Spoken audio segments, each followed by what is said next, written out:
How's the kids? Oh my god. Oh my god. Hopefully good. Hopefully good. I mean, if they're not. Ooh. Oh, jeez. That's rough, you know? Oh my good lord. Oh my good lord. Nap, you didn't. Oh my god. What? I didn't what? What do you want? What do you want from me? Who are you people? Oh my good gracious. Oh, that, yeah, I did. I added in yippee! Oh my god. I love him. I love him a lot. I thought it was pretty cool. So I added them in. As our first official free emote. Oh my good gracious. Oh my good gracious. Chatters, let me tell you. Today is gonna be a bit of a weird stream. But not to start with. No. To start, we are absolutely going to just jump in, with the basics, with the fundamentals, I certainly have my internet enabled, and so because of that, I think it's important that we start with some craft. That we craft ourselves a nice little shopping district. Get it? Let's go shopping. I thought it worked. And then, later in the stream, for whatever reason, by a majority vote, I guess we're gonna do some homework. I guess, chat, you voted, and the numbers don't lie. Yeah, I guess we're gonna be doing some homework later for whatever reason. You weirdos, you freaks. What do you?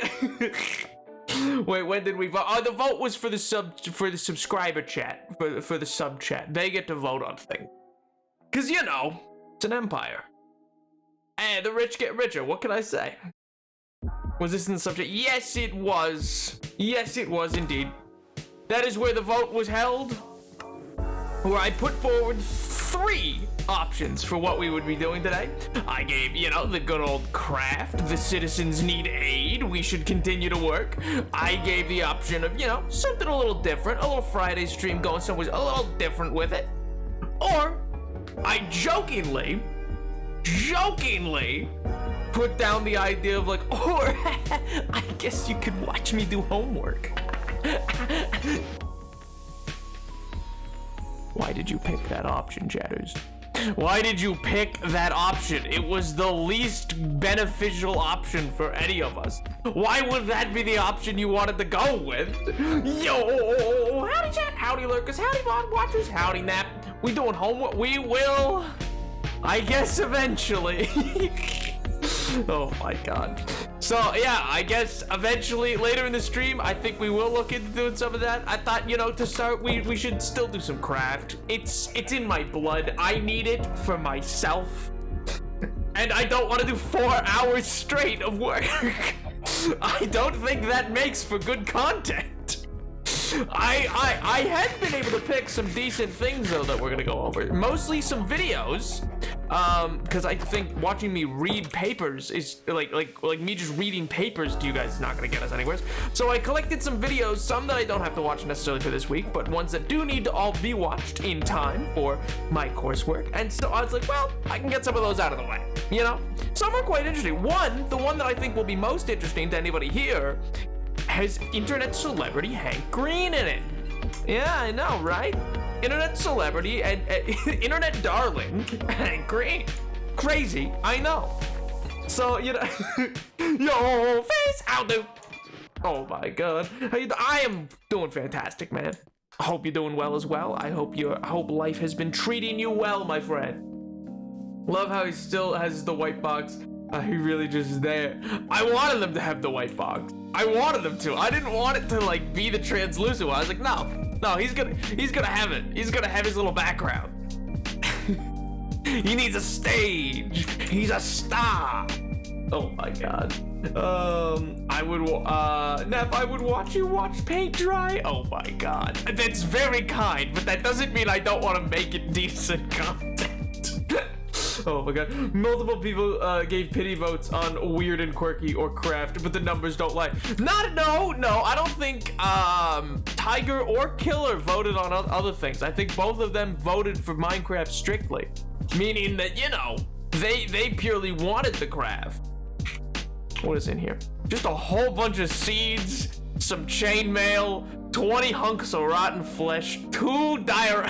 Why did I leave this here? You know what? It can stay. It can stay. It's part of the scenery now. It's part of the scenery. Oh my god. So what's going on? Well, FaZe, we're just getting started. We're gonna be doing a little bit today. We're gonna be doing a little bit more work on our shopping district that I want to work on, which I'm gonna start heading towards now. And then a little later in stream, we're gonna be doing something a little different, a little weird here for the Napoleon the 7th channel.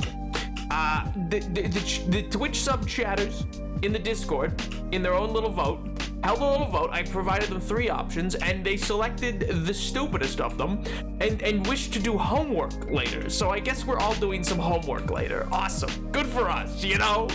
Oh my god. Yo, Dungeon Auto.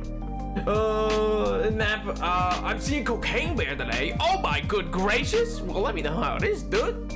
I've heard mixed things. No, not bad from anybody, truly, I suppose. So, like, you know, I've heard decent things about it, you know? Some really, like, happy, some just kind of like, yeah, it was fun. So, you know, hope it's a fun time for you.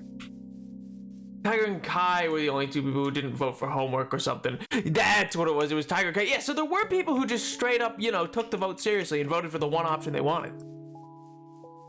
You know? Homework? Yeah, I don't understand it either. I don't understand it either. You know, I guess that's what the kids are into these days, you know? I guess the kids these days are all really big on schoolwork, you know?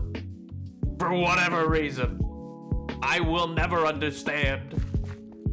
I was gonna vote for weird and quirky, but when you gave the when you give the option, oh my god. I really like how this turned out, by the way, so far.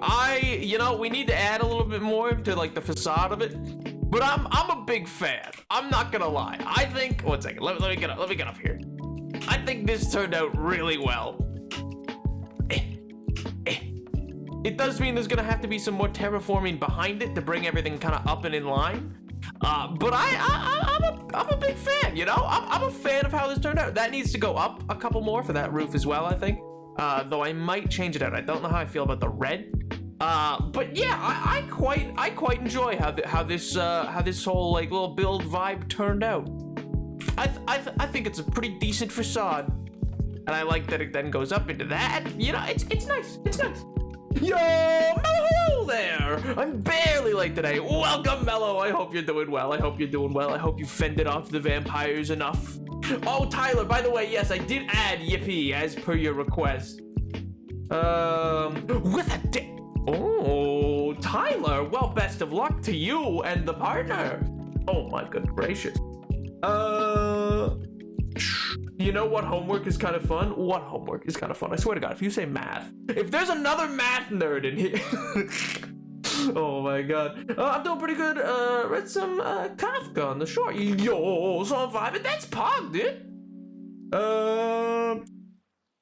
I hope you're happy with the Yippee. I hope you're all very happy. I made it the free emote. It's the first ever free open to all people emote, I believe, of the Napoleon channel. Because I was like, hey, let the people be happy. Let them find their inner Yippee. Oh my God. Science is really fun. Science is decent. I'll give you that much. In the theoretical side of it, at least. I don't know. I was never too good at it. So, like, you know, I'm just not in any STEM. That's just not my jam. It's my jelly. Because I'm jealous. I'm jealous and envious of all those who can do STEM. You fiends. You beasts. You brutes. How could you? on this, the day of my daughter's wedding. For shame. For shame! I don't have a daughter, but now that I think about it, maybe I should. Maybe I'll pick one up after this, They let you do that, right? It's like getting a side of fries. They'll let you just, rock up. Just like, yeah, can I get, Dr. Pepper and, yeah, and can I, raise a child? Thanks, that'd be great. That'd be swell, thanks. Oh my god. Navi, do you want to hear an interesting fact about British culture? I mean, always. Is it the fact that you guys have a pie that has a bunch of fish heads coming out of it? Because I saw that today. And boy, how did that upset me.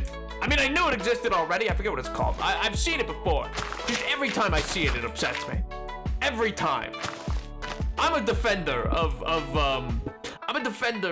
British cuisine. I'll admit it, but ooh, that one's not so great. That one's not so great. Oh my god. Murakami is such a silly writer. So I'm very intrigued by the book. I'm slightly concerned for the sanity of the man that recommended it to me, but the good is very good. Wow, what book? So long as you're only a little concerned. I don't think they let I'm not 13, please. Image as the pickup line. I like chips with a daughter. I have no idea what you're talking about. Pie with fish heads. Pie with fish heads! Pie with fish heads! It's a British cuisine thing. It's called, what's it officially called? Pie with fish heads, British food. Stargazy pie is a pastry-based fish pie. By tradition, is filled with the whole pilchards. It is critical that the pilchards retain their heads so that they poke through the pastry top. The appearance of the fish heads makes them look like they're gazing at the stars, hence the name. So apparently it's called Stargazy pie, and it is horrific, and I hate it. I'm not gonna sugarcoat this one. It's awful. Yo, Loki, dude, what's up, man? I was hungry, not anymore. Yeah, that's right. Look up Stargazy pie if you're looking for something just awful, just horrific to witness. Okay, interesting fact for you. In Britain, we call diapers over here nappies or nappies. Why is that interesting? Why is that of interest to me? Elaborate. Elaborate, good sir.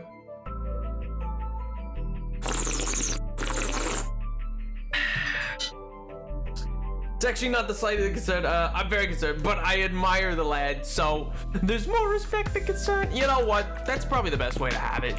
Of all the situations you can be in, to be absolutely just rocked to your core in concern for whomever has recommended you something once you found it, that feels right. That's how it works, I think, most times with my friends. We'll recommend like shows or whatever to each other, and we're always concerned. We're always concerned afterwards. In a good way, I guess. In a not horrible way. Just in a, you doing all right, man? Like, how'd you find this show? What's going on? Is everything all right? Everything going good for you right now, as of late? Huh? Everything going all right for you as of late? I just wanted to check. Cause I wasn't so sure. Oh my god. I am hungry. I'm eating chat. Tyler, no, I cannot have another person eat chat. It's not allowed. It's unhealthy. It's full of. No, I can't make that joke. No. Oh. Rip. Let me sleep. Ready to fix my sleep schedule. Ooh.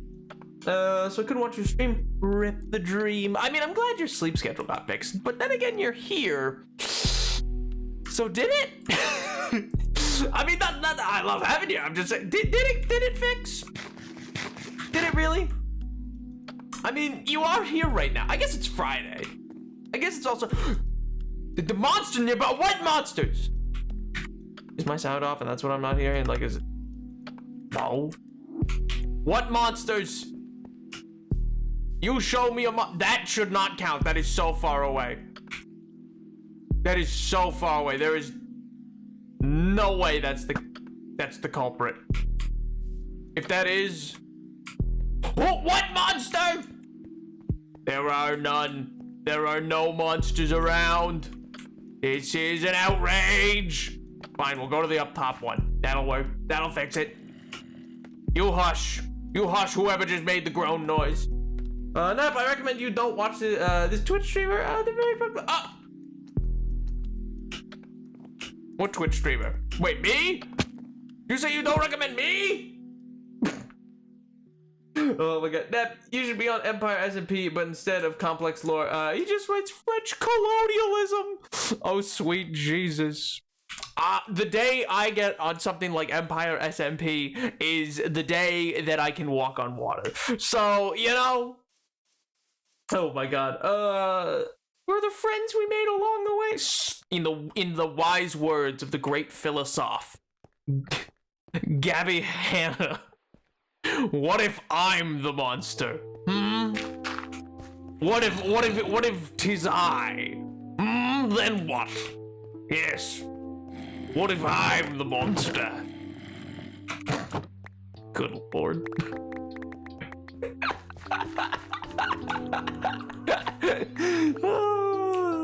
I crack me up. That's what that's all that's important. That's so long as I'm funny to me. so long as I can look myself in the eyes later and be like, yeah, I was big funny. You know? That's realistically that's the most important bit of this whole thing, you know? Who's making that noise? What's all this then? Oh, is it one of these? Did I make an oops? Oh, that's why you thought that there were monsters nearby. There were monsters nearby. I see. That would make sense. That would, you know, kind of answer some things. Well, how about we just, you know, oh, there is a creeper down there. I almost jumped down. That would have been bad. That would have been, how you say not poggers. Where are you? Where are you? Oh my god. Well, I didn't really miss. It just went into the... Oh, there's two! Wow, I'm glad I didn't jump down there when the zombies were down there. I probably would have died. I considered it too. I was like, I'll just hop on in and, you know, fix the whole thing up. I'm glad I didn't now. That could have presented a real problem. I could have been in trouble. You know, I didn't think I would be, but now that I'm down here, yeah, ooh. Yeah, that could have been bad. I mean, it could have just, I guess, been just not good, you know? I guess, why don't we just fill the whole thing? I have the resources to do so. I have the capabilities.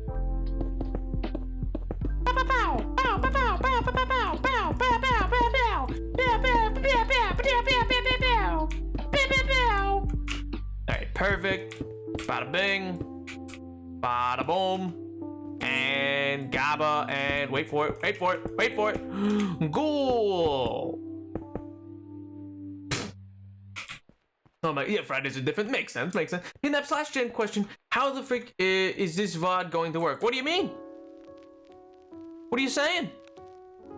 What's wrong with this VOD?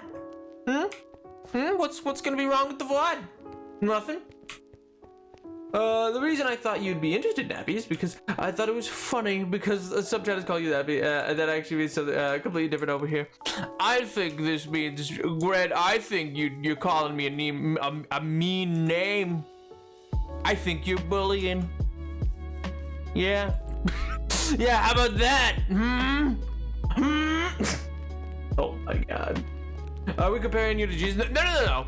If I made it on the Empire SMP, yes. Yes, then I am comparing myself to Jesus. But in fact, I am saying I can't walk on water because you see, I'm not on that SMP. The Napoleon Empire. Oh, no. I totally got it. I'm just saying, you know.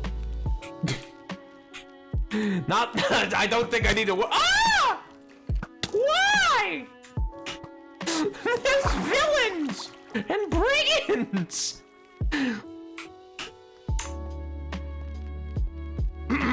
Oh, why?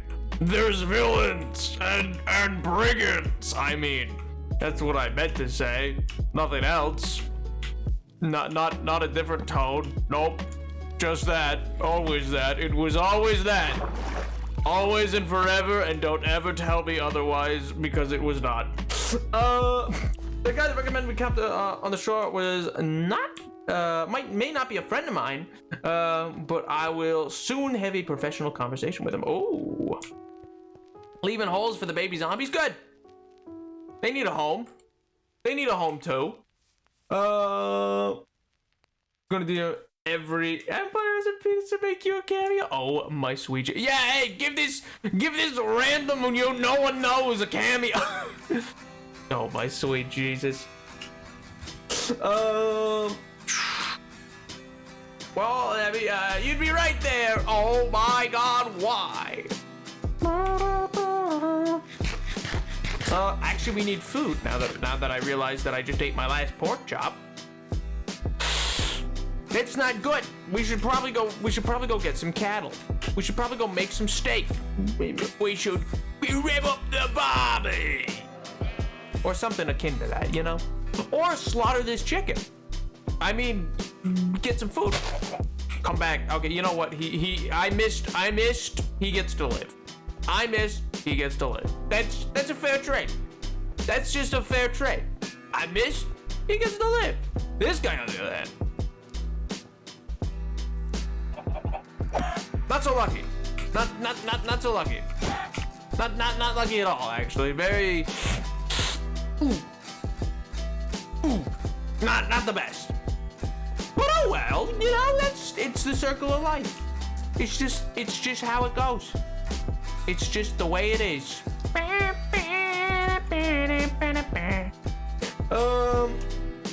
Welcome to Empire. Today we're continuing building a wonderful empire of France. Oh my God. Yes, of course. Well, you know, glory too. Glory to France. You guys ever realize that, like, France and Germany were once, like, the same country, effectively? I mean, not really, but kinda, you know what I mean? Like, in the sense that, like, what becomes Prussia is, like, a break-off, if I'm remembering correctly, of the former Frankish Empire post-Charlemagne. And so they're all kind of originally one country, and then there was a schism, and then because of that schism, that's how we got Germany.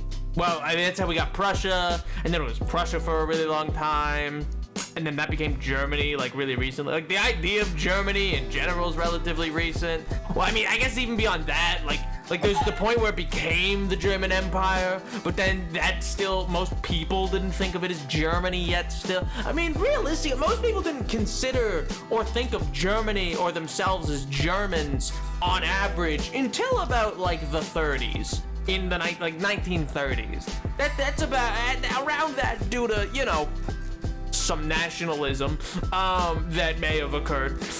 That we're not gonna get into. Now that I am remembering how that occurred. Oh yeah. You know what? New topic. Woo! I'm in that respectfully, your inventory is a mess. You need food in your hot bar, not a shovel. What I need, my shovel. Shovel. I gotta hit that chicken with a shovel. Hit that chicken with a shovel. I should probably. I'm gonna. Well, I guess I'm only gonna breed 2 of you. You two have a baby. Woo! They did it. Look at them, Maurice. They're gonna be delicious. Jeez. You're gonna be great. You're gonna be fantastic. You're gonna go far, kid. You're like that song. I think that's a song. You're gonna go far. That's a song. I swear to God, it's a song. I think my elder cousin had it on I think he had it on, I want to say, like, an iPod. Which is wild.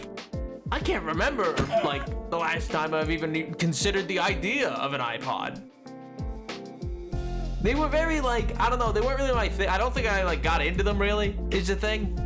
It was never really my whole, my shtick, so to speak. Oh, yeah, I was expanding the farms. I forgot about that. Huh. We should really get back to that sometime. I mean, not right now, because right now we're getting this chicken food, and then we're gonna go back to working on those shops, because I don't want to get distracted from that. But you know, in good time. Where are more chickens? Surely there must be more. Surely. If not, I have the eggs. We can make more. It's possible. It's doable. It's certainly a doable thing. Oh, I gotta hydrate.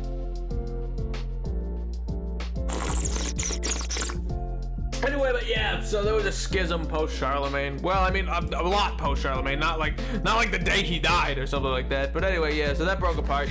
That forms Prussia and Hanover and a bunch of other places. Which, speaking of the British royal family, actually, maybe they still are. I think Hanover dissolved, and that's what happened to that. Anyway, up until, I think it was Edward? Not Edward as in chat Edward. I mean, where he gets his namesake from, like the Edwardian period. I think it was up until, like, just post Queen Victoria that they were the... No, I think Edward was also the king of Hanover. Because they were the king of the United Kingdom and then also Hanover, I think. In the same way that, like, there's a lot of little places that, like, really... What's wild about the 20th century is there's a lot of individual countries that kind of existed all throughout Europe that were, like, really quite potent, powerful states for a long time. Like very, like not the superpowers of the world, but not to be, like, forgotten. You know what I mean? Like fairly relevant to most political, like, diplomatic, militant, etc. treaties and the like that you were gonna do. And then they all just kind of collapse in, like, the 20th century. Like, they all just kind of go, boop, and then they're just gone. It's just over. No more.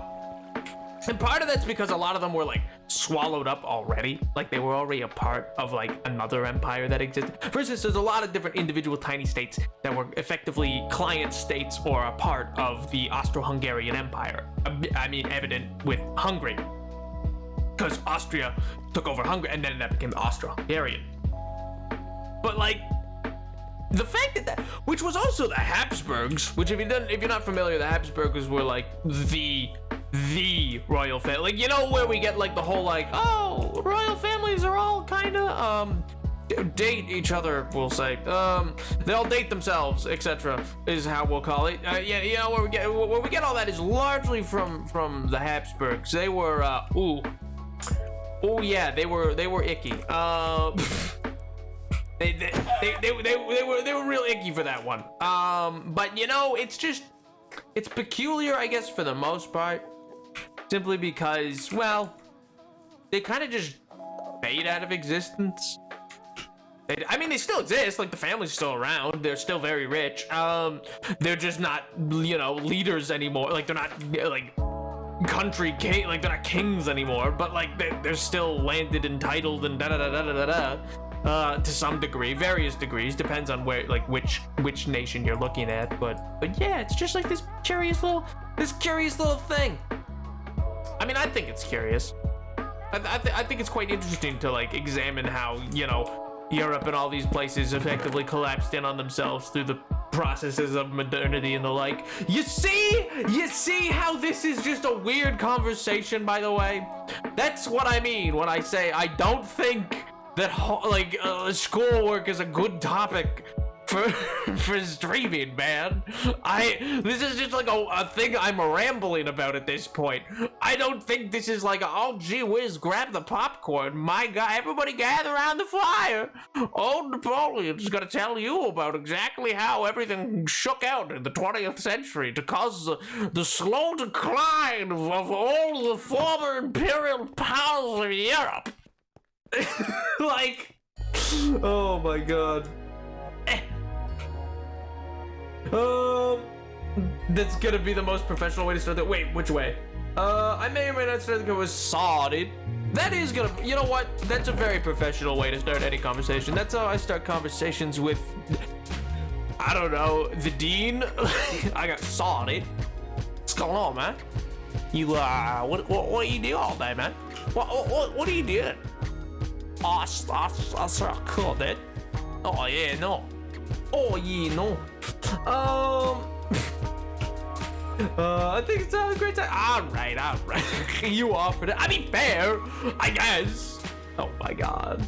That big question. If you were to try to implement and improve true Athenian democracy without the sexism and slavery in the modern country, how would you do it? Well, I mean, the answer to that is not only that you can't, it's that I wouldn't want to. I don't believe pure Athenian democracy or direct democracy is truly the best way to govern, in my own opinion. Like, I don't think, like, true democracy is very overrated. And you can know, I don't think anybody who has any inkling on how people vote and the like, and like how voting works already would have any desire to participate in a direct democracy. Like, every time you want to change a tax code, you need like, there's over 300 million people in the country. Like, you want every single one of those people to remember, to be read up on the issue, to have known exactly what the implications of this tax code are going to be, and why the change is occurring, who wants the change, what factors are at play. Like, nothing would ever get done. Or if it was getting done, it would not be people wouldn't be well versed.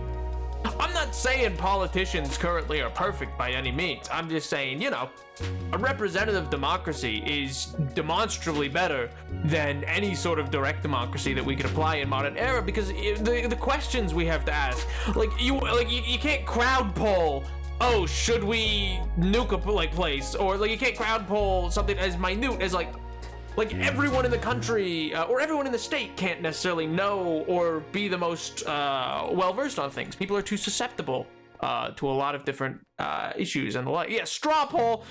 Hey guys, today I coded it so that we are gonna go to war with Russia. Like, no, it's not gonna work out, man. It's a good thought, but like, not to use him as an example, because I'm not personally a big fan of Churchill, but like, the man kind of did say it best. Like, democracy is easily one of the worst governing systems to ever be put to paper. Like it's an awful way to govern. It's just the best way we've figured out. Like it's the best thing that we've come up with, but it's not good. It's got a lot of problems. It's a highly, especially representative, is a highly problematic style of governance. I mean, we're not even I guess to further on that, like, we're not even trying to be a democracy at this point, not just because we're trying to be representative as a democracy. I mean, a liberal democracy is not the same thing as a pure democracy. We don't currently, it's a misconception to say that majority rules. Sure, we do vote by majority at times, but that's not the idea. Like the belief of a liberal Western democracy is not that, oh, the majority should rule. In fact, it's the exact opposite. Or not the exact, that's hyperbole. The idea in a liberal democracy is that even though majority should have most say, you can't just discount minorities. Like the reason that we have things like the Dreamers program, or that we have like welfare assistance programs, or the like, or unemployment insurance, or all these other things, like, those are all liberal democratic ideals. Arguably some are socialist, because the idea is that, you know, a social safety net should exist for those who, you know, have either disability or are just systematically discriminated, or systemically I should say discriminated against, due to issues within like the way society's structured and the like. Etc., etc., etc. So like a pure democracy is not only unachievable in terms of being like useful, but it's also beyond that. And don't get me wrong, this is an excellent question. That like it's a very important thing that I think people learn in their life, or should learn in their life. Is pure democracy is not something of value to the modern world. It is in fact only going to cause more issues than it would ever solve. And those who would tell you, like a libertarian might enjoy pure democracy, but a libertarian would enjoy it because a libertarian would enjoy the fact that nothing could get done. Like that's more where that comes from. I'm enjoying this. Okay, well, I'm glad that it's interesting, because these are the kind of topics that I can talk about genuinely all day, every day. They're very interesting to me, and they're difficult questions. Oh no, I came out on politics. Hey, I was asked. They asked me. But no, I'm trying not to attach it to modern politics. Like I'm trying not to attach it to like to actual modern parties, because I find that makes it easier. I don't want to, even though I think it makes it easier. It makes it too easy to devolve into, you know, issues that exist personally. We're talking about theoretical here. Like the discourse of whether or not you should use a direct democracy is a theoretical question. It's a question of theory. What like we ascribe to a republic theory, more specifically a Western liberal democracy that is based on like for us, we're based on Republican ideals, not Republican as in the party, Republican as in like Roman Republican, to an extent. Republican ideals, and beyond, we're connected to, I mean, we're out of John Locke, who's the theorist who, like, his whole thing was life, liberty, and life, liberty, and property, whereas Thomas Jefferson wrote it as life, liberty, and the pursuit of happiness. That little distinction's pretty important, but anyway, my point is we're in a post-Enlightenment, I mean, the period in history, Enlightenment, phase society that believes in at least some element of a welfare state, which post-World War II became far more prevalent. The U.S. was the biggest pushback on that, I'd say, in the West. We did it the least, namely because FDR died, which, you know, rip. He was, like, don't get me wrong, he was a massive socialist. He's complex. I'm not gonna get into FDR, but yeah, no, he's certainly a socialist, which is interesting, because then I'll find if you ever talk to anybody who's like deep in the like anti-socialism trend or whatever, and you said like, okay, well, what about FDR? Do you like FDR? You know, president of World War II? And if you just say like, oh, the guy who led us through World War II and fought back against Pearl Harbor, they'll be like, yeah, I love that guy. I'd be like, yeah, he was a socialist. But again, he won 4 terms. That's literally never happened other than him. He won 4 times. I mean, most people after him is when they put in the laws that you can't run more than twice. Prior to that, it was just tradition. Because Washington only did twice, and then subsequently everybody else only did twice or didn't win past twice. Teddy Roosevelt did try to win again, but failed. Etc. Well, me and my sister have been thinking very hard about how we would implement it, but neither of us know much about political science. We spent a lot of time discussing. Well, I mean, the implementation process is relatively simple if you wanted to. Like, theoretically, if you wanted to implement it, direct democracy would be implemented best likely with mass access of internet provided to the citizenry. Through that, you then just have to provide not necessarily smartphones, but some sort of capability device to gain access to that, and it would be on a closed server that is not connected to the rest of the internet, but a closed server that provides the legislation you want to peruse. But like, again, beyond that, like, who writes the legislation? Just anyone? Like that? It's just not feasible. especially in a modern country like the US, where with over 300 million people. It's just not possible, because you're getting every bill would be like, just as you could get a bill that's like a proper bill that you would see today, like the Inflation Reduction Act, you would also see bills that are like, I don't want Cletus on my yard anymore, and I think it should be a crime that he is on my yard. Like, if you want to see direct democracy fail, go look at any town council meeting in any random, like, town. Like, go to a town council meeting, listen to the concerns and gripes of citizens. They don't, like, it's not necessarily always their fault. There's issues that are systemic, etc., etc., etc., but, like, you can't...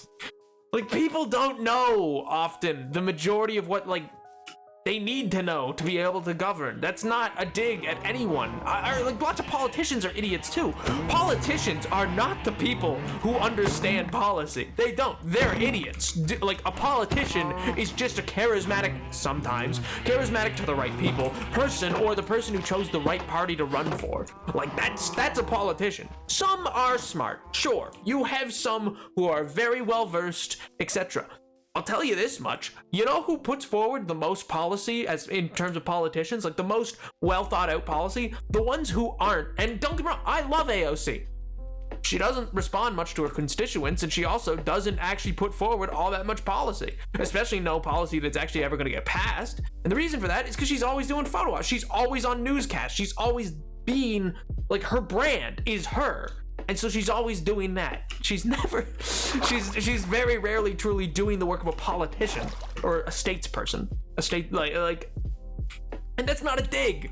That's just the state of politics. The people doing the most, particularly here in the US, in terms of, like, actually developing policy, are their staffers. Are the experts they consult, and arguably, that's for the best. The person who got elected is just there to cast the vote for their constituents.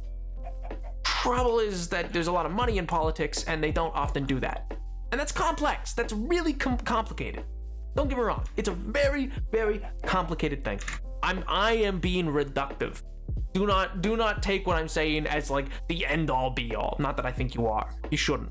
But I'm playing Minecraft. Like, my point is just, although that's a reductive argument, my point stands that, like, most of the people you see on television, if you see a regular politician on television, like a politician constantly being on television, that politician isn't doing much.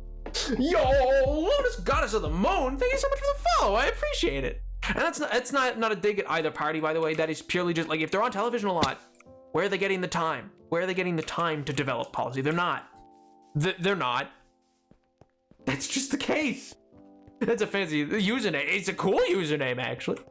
But anyway, yeah, we came up with the idea of using an app. It's the only way you can think, and that's like a functional way. But then, like, beyond that, it means you would have to guarantee internet services, or you'd have to hand out the devices to use and guarantee that they work.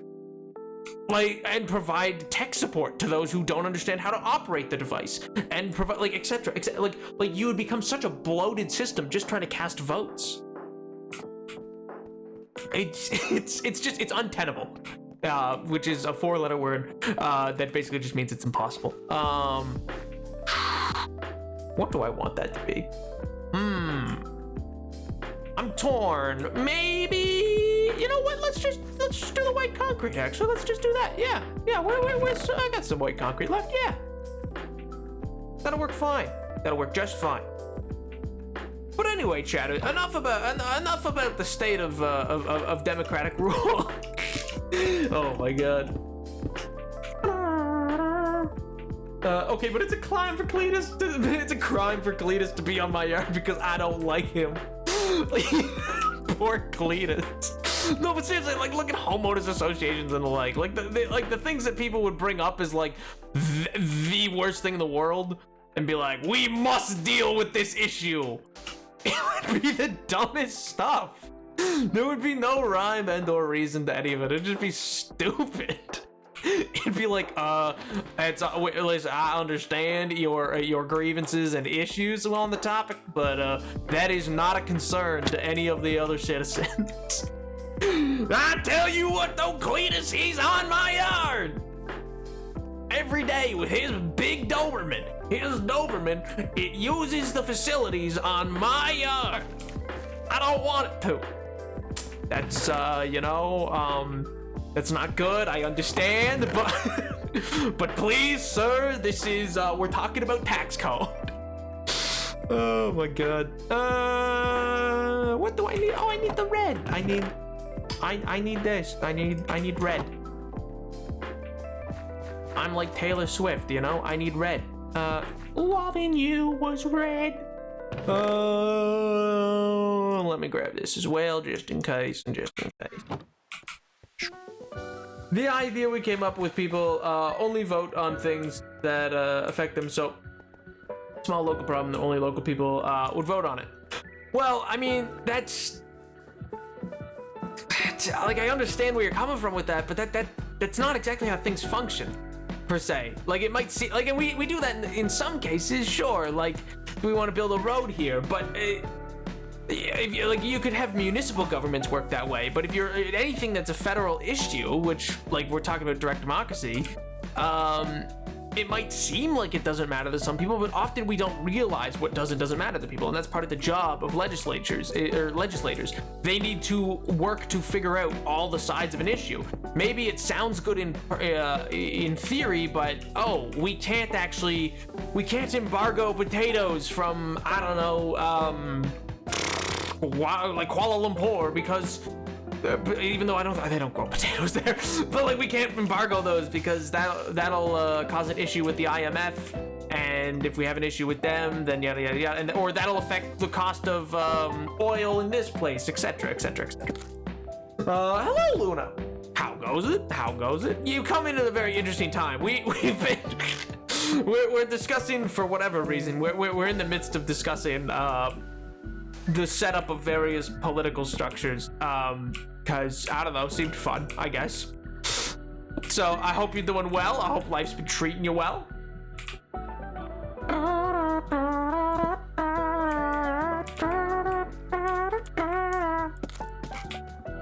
Yeah, alright. I'm gonna go get a little bit more. Did I grow? I did. Perfect. I swear to God, there better still be. There better still be some actual wood in this, or else I'm gonna be big sad. I just finished writing a 6-page essay about the Merchant of Venice. I can't listen to more big words. Say something stupid. Hibbledy bibbly bibbly bop.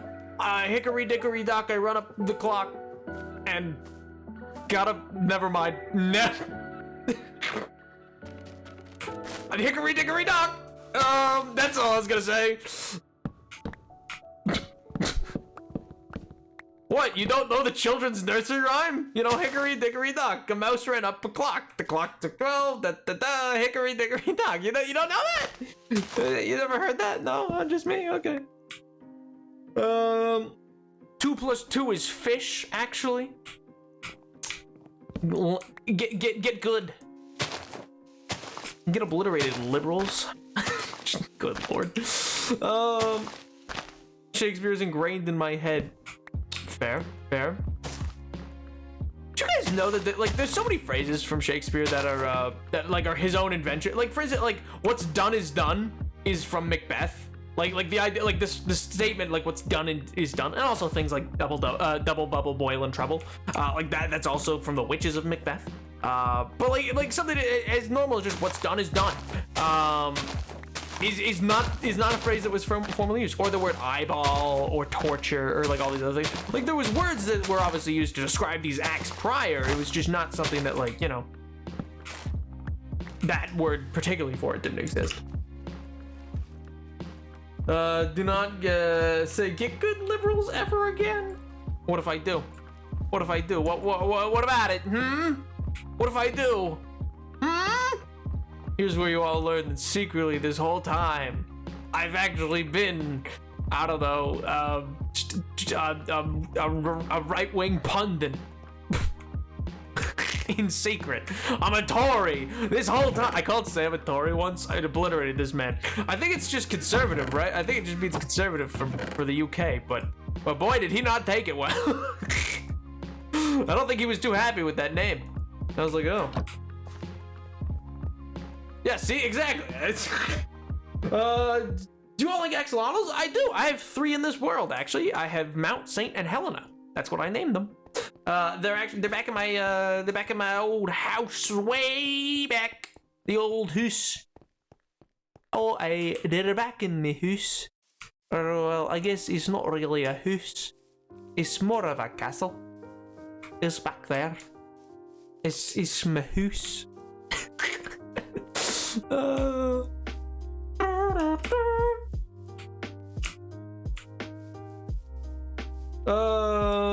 What term are you using to describe an Athenian? Athenian democracy just means direct democracy. We currently use there's there's pure democracy, and then there's liberal democracy, and then an Athenian democracy was a direct democracy versus what we have, which is a representative democracy. The difference being our elections are to vote for a representative that will then go and represent you in the government or represent their constituency. The Athenian democracy is a direct democracy where every individual votes on everything. But yeah, the difference between a pure or true democracy and a liberal democracy is that a true democracy is pure majority rules, and a liberal democracy, the idea there is that even though majority gets the most say, you can't rule and make legislation purely based on that. You have to include the desires or consider the impact upon minority groups. And that doesn't that any kind of minority, not just like racial or something like that. Like it's just anybody who's a minority in any situation. Oh,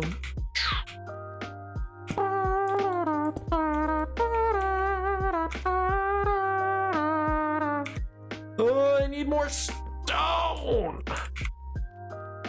I'm just gonna leave this here. I'm just gonna do that. Then leave it there. Perfect. Is an elevator right back up. Easy. Easy. Why haven't I been doing this the whole time?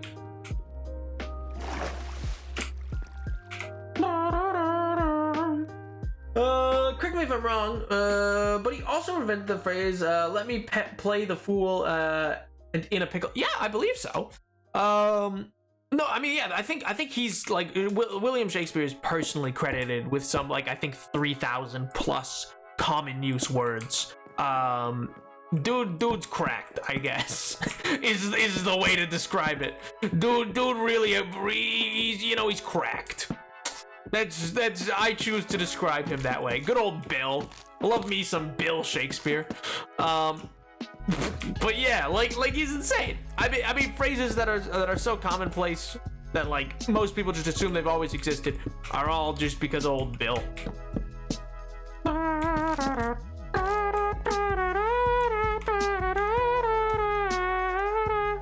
Let's go grow another one of these bad boys, I guess.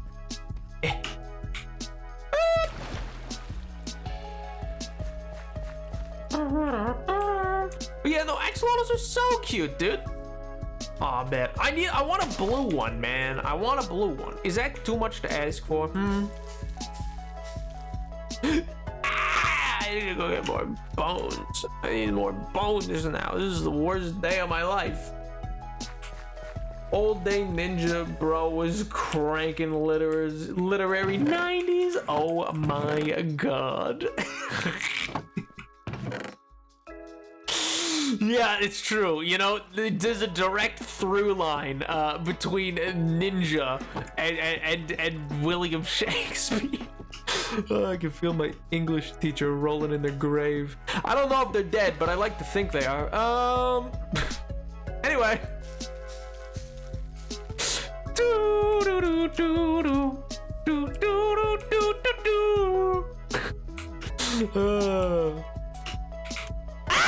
I fell. This is the worst day of my life.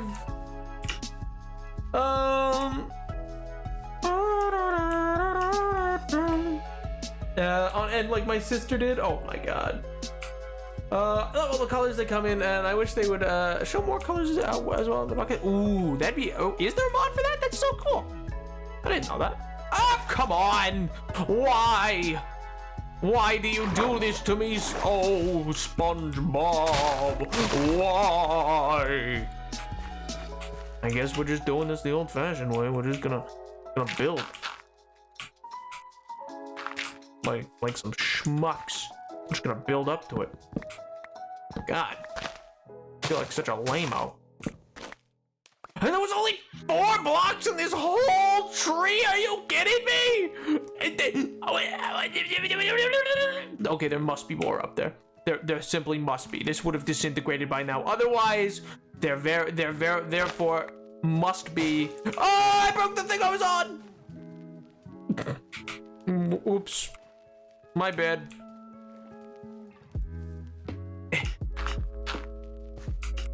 Oh, come on. Why?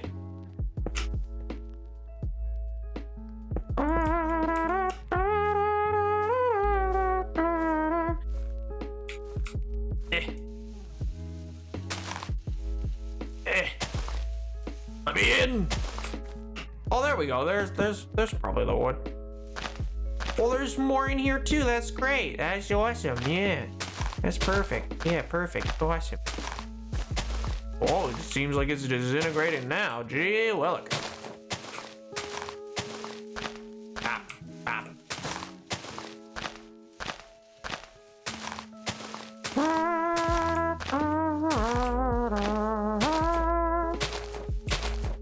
There was something in the air that night. Fernando! I have such a lovely singing. Oh no, please! Let me in! Let me back in! I need that! I give me that log! You're gonna give me that log. You're gonna do it if it is the last thing I ever have happen to me on this planet. Where? I've returned. How art thee, oh Dunjad? I'm doing so well. Art thou not but a summer's breeze? You know what's actually really cool, by the way? So side note, like for a lot of for a lot of different like Shakespeare things, you often hear it in like really formal English and all that other stuff. You know who I want? Like he's done Hamlet before, obviously, but like somebody I really want to hear do Macbeth is David Tennant, and specifically because I think Macbeth, even though it's normally done with the cold, calculating, like really like received pronunciation, like Queen's English, or I guess now King's English type beat of like a really like fancy speech for British accent kind of thing. I think it works so much better in like in a Scottish accent. Like I think, because I mean it's a Scottish play. I like they're meant to all be Scottish, and I think Macbeth just works a lot better when the lines are read with that accent. I think it feels not more impactful per se. Just it's nicer, you know. It's got a nice zest to it, you know. It's oh, it's got that little zip, got that zing, you know. Oh my god! Like here, what's that? What's a Macbeth quote? Macbeth quote. Oh yeah, I get that. Why didn't I just go with tomorrow creeps forth in this petty pace from day to day. Like that's just way nicer than tomorrow, and like that's way better. That's just way better. I like that way better. I don't even do a good Scottish accent, and it's still better. You heard it. I know you did. I know you heard that and went, ooh, he's right. Not only because I've always been right about everything in my life, but God, toxic arc. I'm covering my ears actually.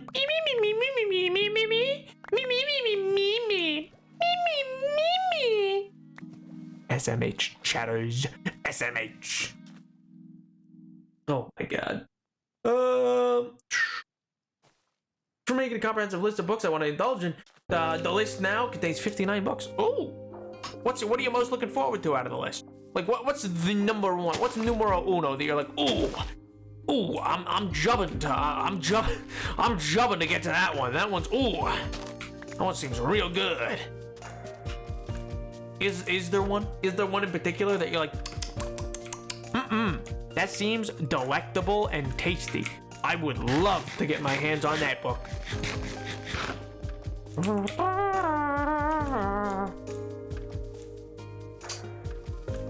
I'm a big fan of the word jubbin. Shout out to anybody who knows where that word is from. Yeah. Oh my god.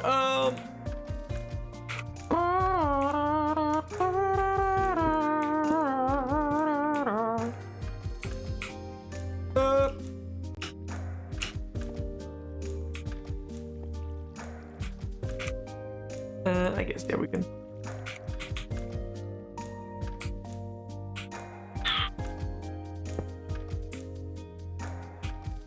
We'll do it like that.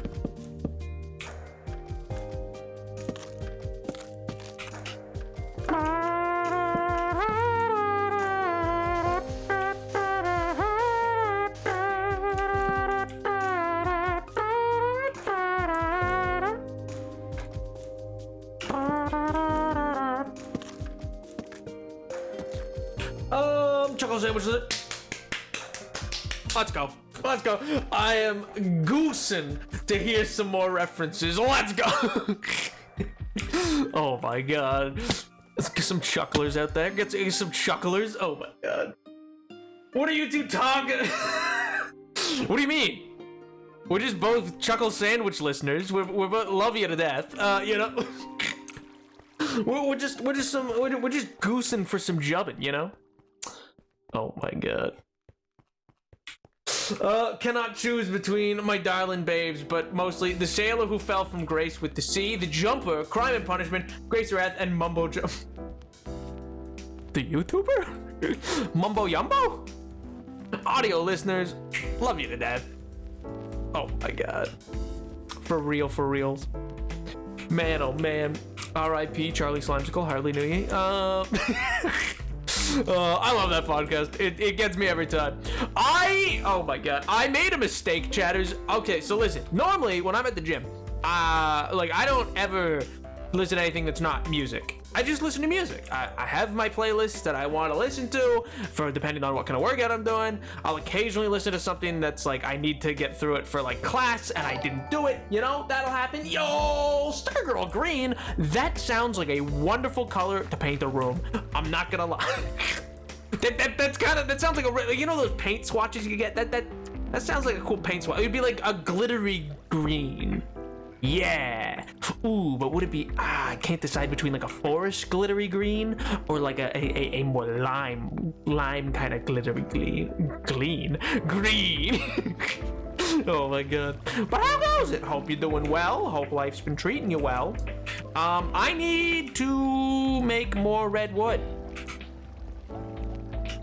Ow.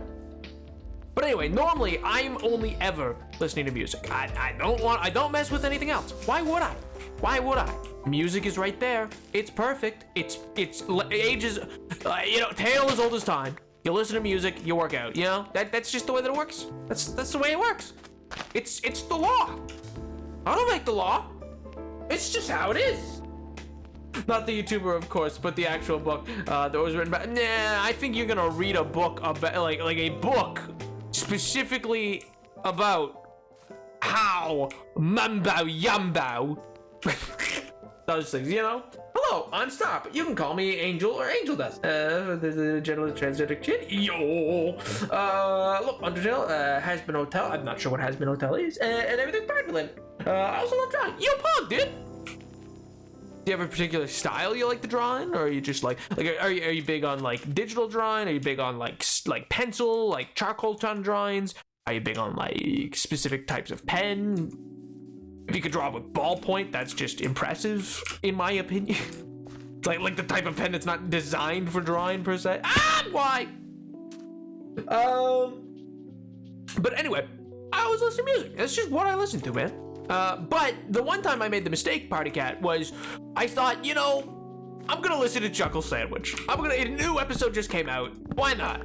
And this was not this past episode, not the episode ranking states, but the episode where they show off the new Christmas gift that one of their members received. You know, and it was just like their first post Christmas one, and it was good. It was good. I'm just there. I'm going, and I end up losing it. Like I forget the exact thing that was said, but I just remember I'm on I'm on a rowing machine.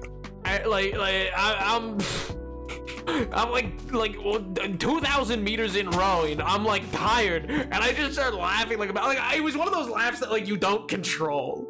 Like it was like I didn't mean to laugh out loud. I didn't mean to have any noise leave me, and I'm trying to contain it. But you know when you try to not laugh, and it just makes you laugh more. Like you're trying to hold it in. You're like, I'm in public. I can't be doing. Like I must look insane. I have it in my head, like headphones. No one else can hear this, and I'm just on this machine, like yanking the rowing machine back, like still doing the. And I'm just losing it. Oh my god. Oh, it was not pretty. It was probably not cute. But you know what? I ended up not caring. I ended up like I held it in pretty good. I think I let it out a little bit at one time, but then otherwise, and I was like that episode of SpongeBob where they're like, hey Patrick, you know what's funnier than 24? 25. Like, and they're like they're trying to contain the. I don't know what was in the air that day, but Chuckle Sandwich was a particularly delectable. I was absolutely never a Tucker hater. And if you are a Tucker hater, frick you, pal. But I was never one, but I became a Tucker enjoyer that day. I became a Tucker enjoyer. That's what happened to me that day. Anyway, nobody else understands what I'm talking about. So other than I don't think anybody else has even like a realm of a clue of what I am referring to. So I'm it's a podcast. Now listen to it's a podcast. Oh my god. I use pencil drawings and I also draw with a ballpoint. Yo, that's impressive, dude. In public because I made an embarrassment of myself in middle school.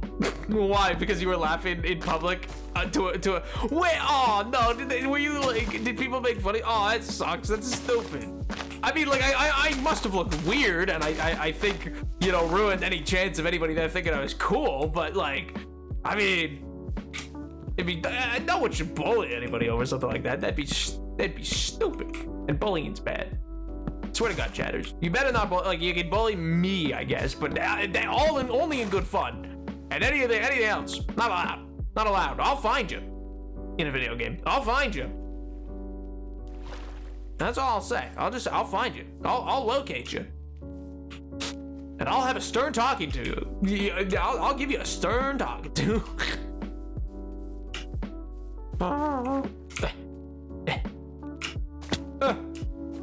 Give me that.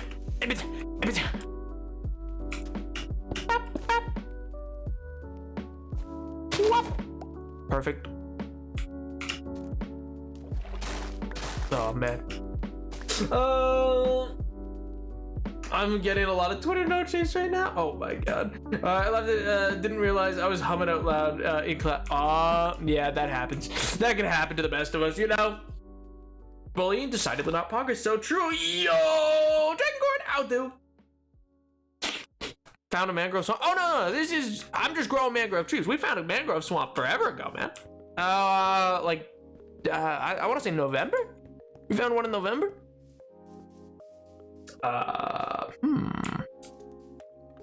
What to do? I just needed more of this delectable mangrove wood. I just needed more for my trinkets.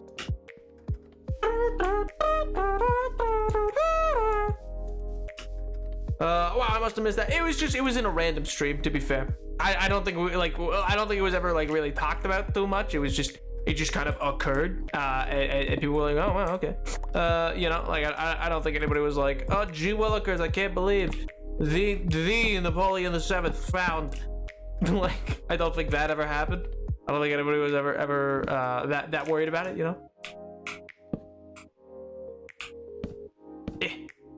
Oh, police, why would you do this to me on the day of my daughter's wedding? Skyrim's for the Nords. There we go. Bada bing, bada boom.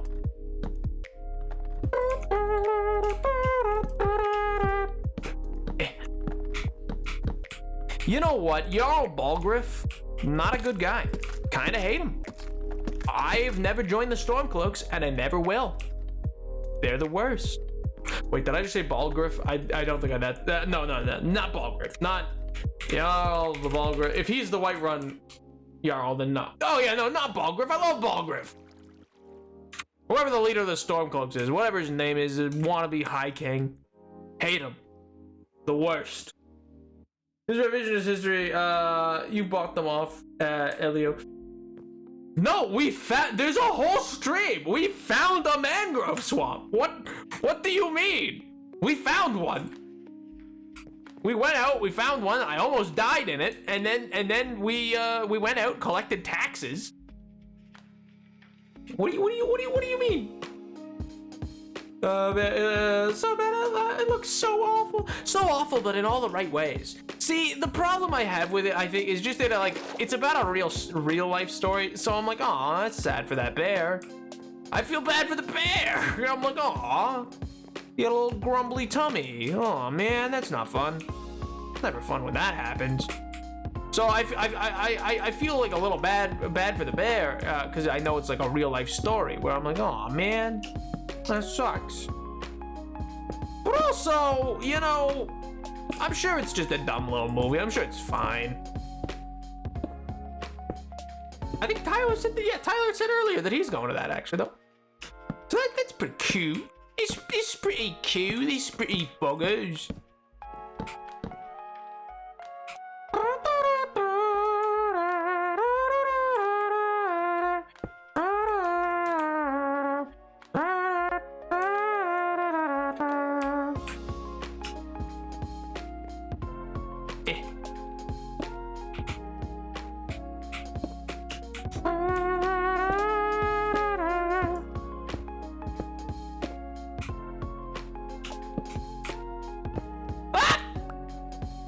I needed to come down anyway. I needed to come down so that we could sleep. It was calculated. A calculated decision.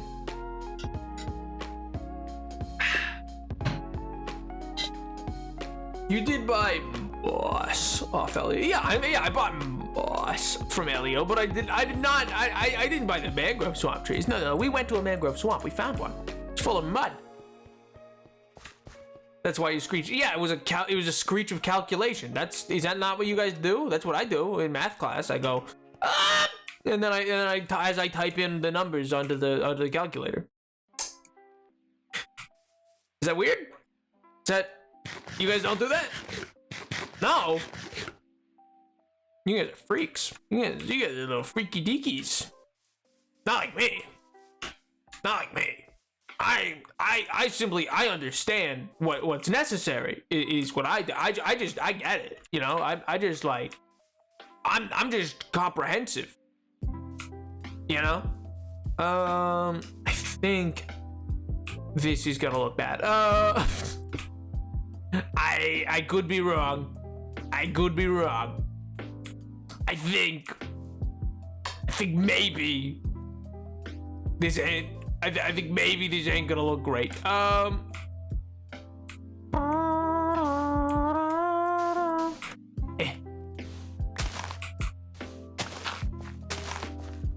not entirely sure how I want to fix it yet, but we're gonna need to fix it.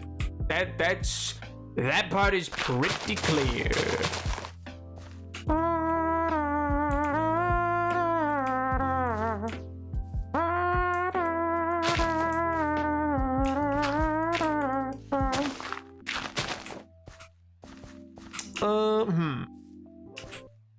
This isn't what subs are voted for.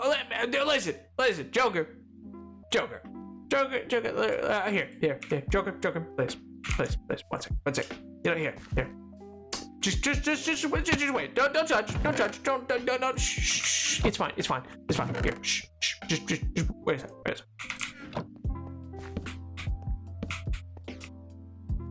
Oh, my mistake. Sorry. Just hold on a second. Just hold your horses. Just give me a second. Just give me a second. Just 1 second. Just give me a second.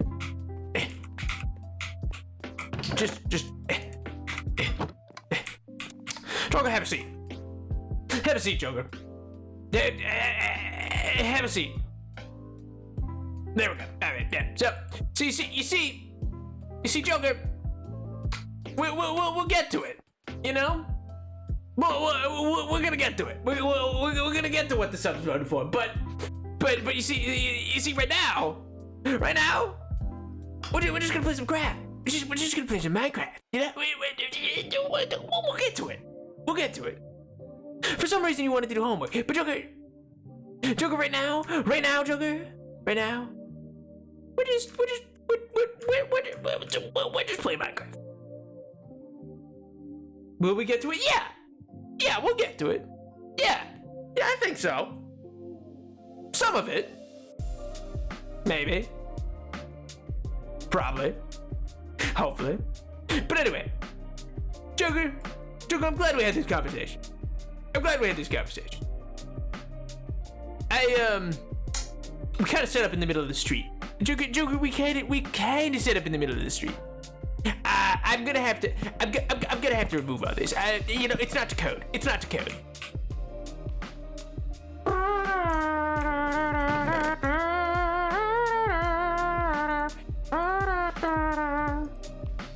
I paid for it. No, you didn't.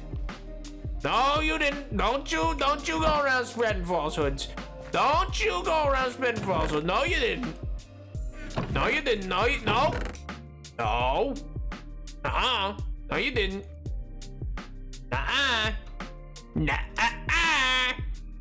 Nope. I'm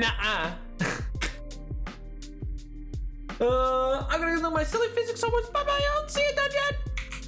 Hope you have a wonderful rest of your evening and a fantastic weekend, my friend. Bye. Very cool, Napoleon. Thanks. You know, I thought so. Well, you know, I thought, aren't I always? You know, that I often say that. I often realize, you know, aren't I always just kind of cool? Most would say yes. Most would say yes. Yeah. It's just the way things are. Yeah. You see, most people, you see, they understand. They understand the reason of how cool I am, you know? I'm glad you do too, MJ. I'm glad you do too. That's real nice to hear, you know? It's real nice to hear. Poggers! Wow, would you look at that?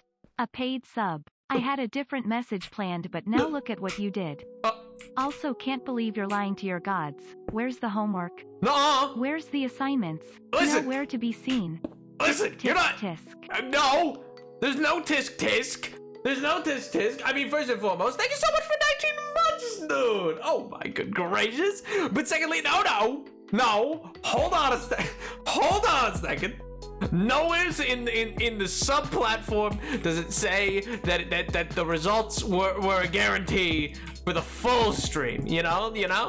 Nowhere did I say for the full stream we would be doing that. You know, that simply put never happened. That simply put that never happened. So you just maybe falsely read in to what you assumed would happen. But let me tell you right now that was never promised. Sorry. Oh my god, they really thought that I promised it. I would never. I don't know what voice that is. I'll be real. I don't know what that. I don't know where that came from. I don't know where that even went, Cotton Eye Joe.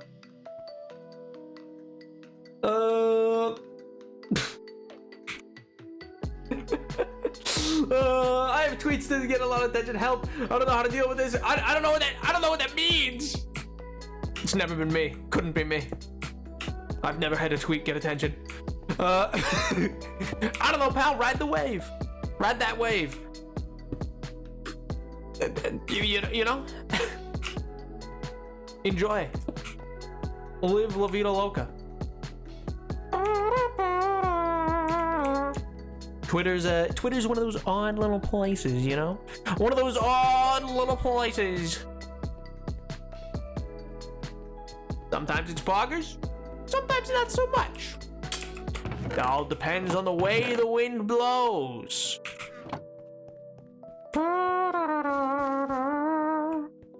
Anyway, the wind blows. Oh, that's from. I was like, what is that from? And I was like, oh, it's from Hadestown. Of course it is. Of course it is. Why would I reference anything else? You know? Why would I ever have an original thought that's my own? That would be weird. That'd be a weird thing for old Napoleon, you know? That'd be odd. It'd not just be constantly regurgitating various amounts of popular culture. That couldn't be me. Couldn't be me. I am but the organ monkey grinder, and pop culture is my muse. I have little say in any matter about it. You know, it just happens. It just occurs, and I get no say. And you know what? Maybe that's how it should be. Maybe that is how it was intended to be the whole time. And I just don't understand, you know? Cause why would I? Why would I?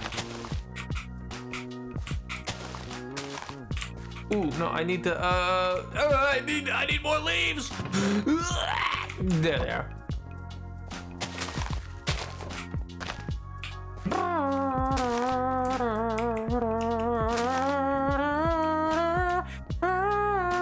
I'll fix that up more. I want to do leaves there.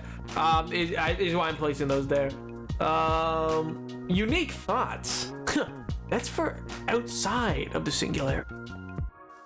Are we a part of the singularity? Am I the singularity? Wouldn't I have to be single?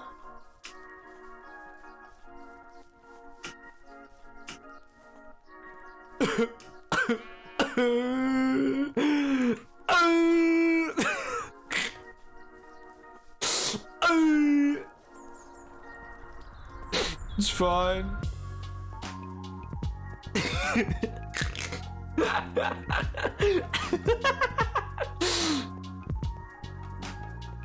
I was crying about something else. It's fine.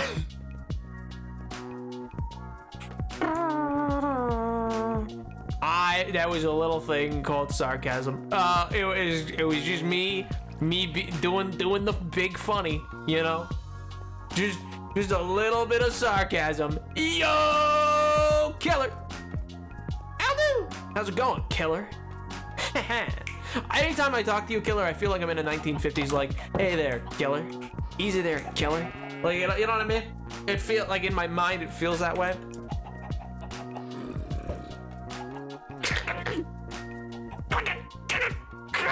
I just wanted the egg to be a chicken. I forget why I came back here. I came back here for I came back here for hilarious in Napoleon VII. What I thought you not.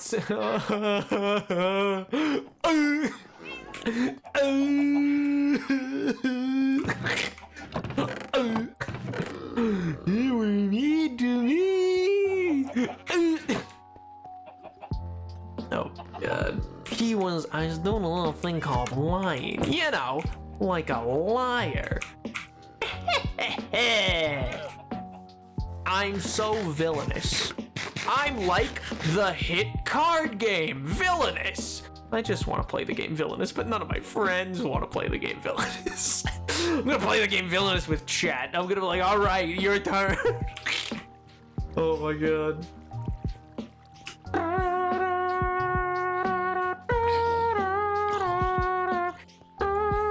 See, I've never been told that. I'm well aware. I just am Riz. You know? So, and you guys can't say yes and no because you can't see me. So you have no idea. You got not a clue. Not even an inkling of a thought. Not even a Splatoon. Get it? Because inkling. Wow. You just are. Yeah, exactly. I'm Riz. Rizzo from Greece. I am the Batman villain, the Rizzler, you know? the classic Batman villain. I mean, I guess, yeah, this is what I want to do.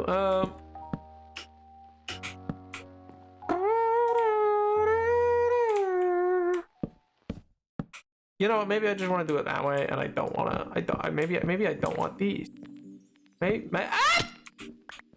Well, do I want that? No, I don't. Maybe I don't want the overhang. Well, I kind of do and don't. You know what I mean? I don't, but I do. I do, but I don't. You know? Yo, what peace and joy? I'll do, man. Long time no see. Hope you've been doing well. Hope life's been treating you well. Perfect. Good Splatoon reference. Thank you. I worked hard on that. No, sorry, Splatoon is my sister's thing. Oh.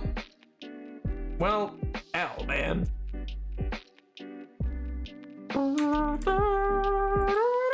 Been doing, man. Oh, I'm sorry to hear that, dude. Well, hopefully that turns around.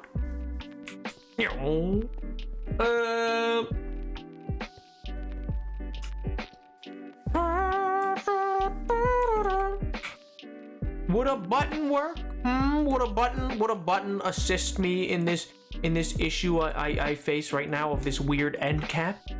Maybe a dark button? Boop. I think it looks great.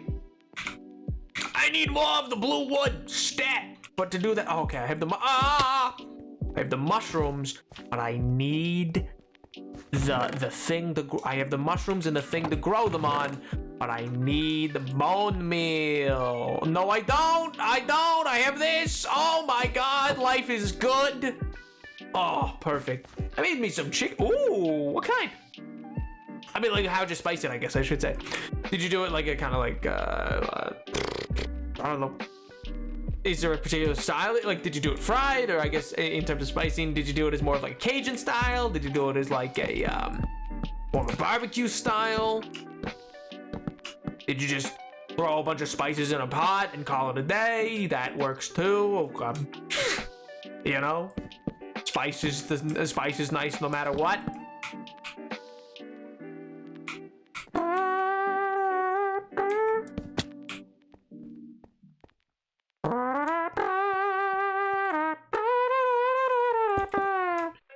Just so you could take advantage of me.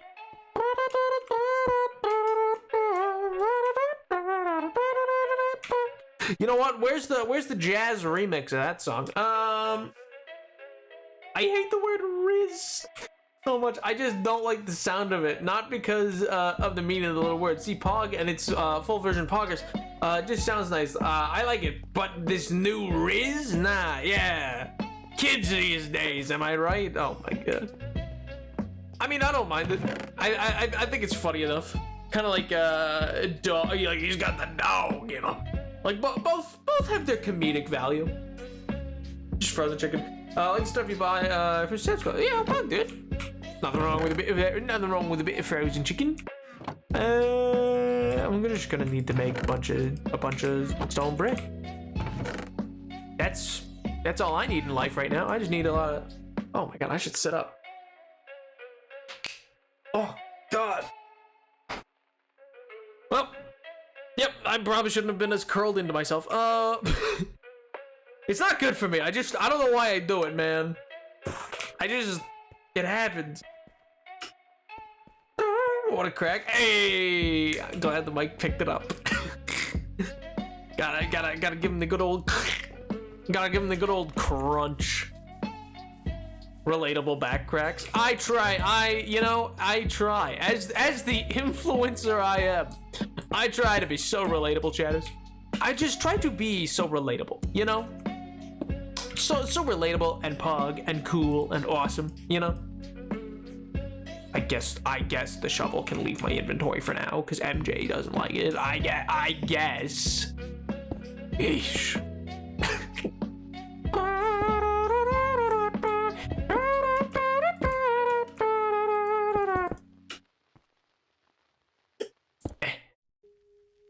This is higher than I meant it to be.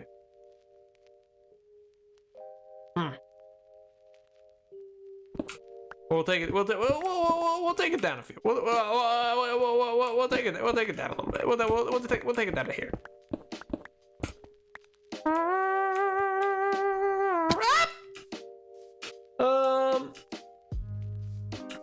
Well, Napoleon is the Rizzler. So true, King. So true. Oh my God. I've never heard got the dog in him before. More put on dog, which means act more rich than you actually are. Oh, I've only ever heard got the dog in him and who let the dogs out. But in terms of like a foot. So anyway. Anyway. How's it going for you guys? How's your week been? You guys doing good? Yeah. You ever have words just leave your mouth? You ever just have words exit into the world?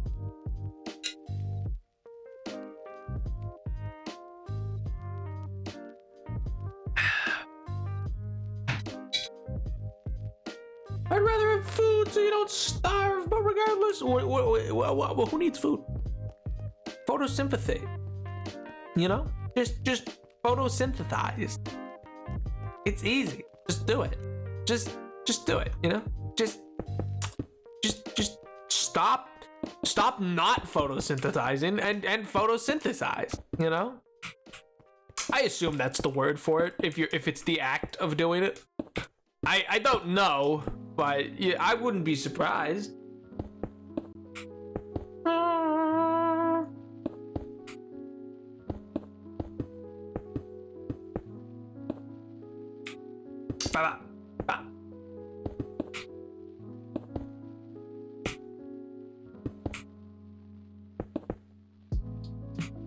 Why? Why, SpongeBob? Why? Actually, yeah. Let's take these ones back and then set that there. Perfect. We're doing it. And some of these, and some of these. Yeah. Almost got it. Wait, we should start a little further back. We should start a little further back than we were. Just a little further back than we did. Let's start like here. It's a decent spot to start because I would like it to become a bit more in line with kind of like where it's going.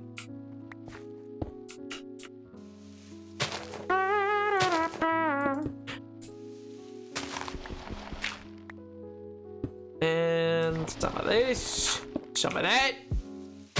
Gobble some ghoul. Perfect. Chicken's fire. Yo! I mean, chicken's delicious, not gonna lie. Chicken is absolutely one of the top food.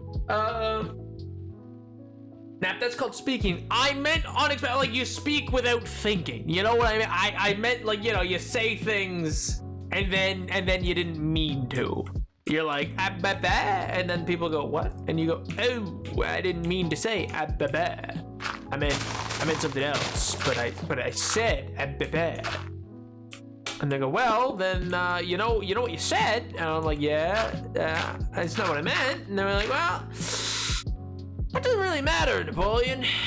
That doesn't really matter what you meant. I go, oh, well, it should matter a little. They go, no, yeah, but it doesn't. You see, it's kind of the thing. It doesn't. It does not matter. And I go, oh, come on, man. That's what I say. I say, oh, come on, man, in that exact voice. Here's some eardrums. It's perfect. It's great. Everything I wanted and more. Good Lord. Oh, come on, man! Where's the SoundCloud rapper to sample me? Come on, Jatters, why have you not done so? Quick Sticks, you must sample. It's the law. Why? I didn't mean for water to be there. Oh my God. Oh my good golly. Thank God there's a bed here.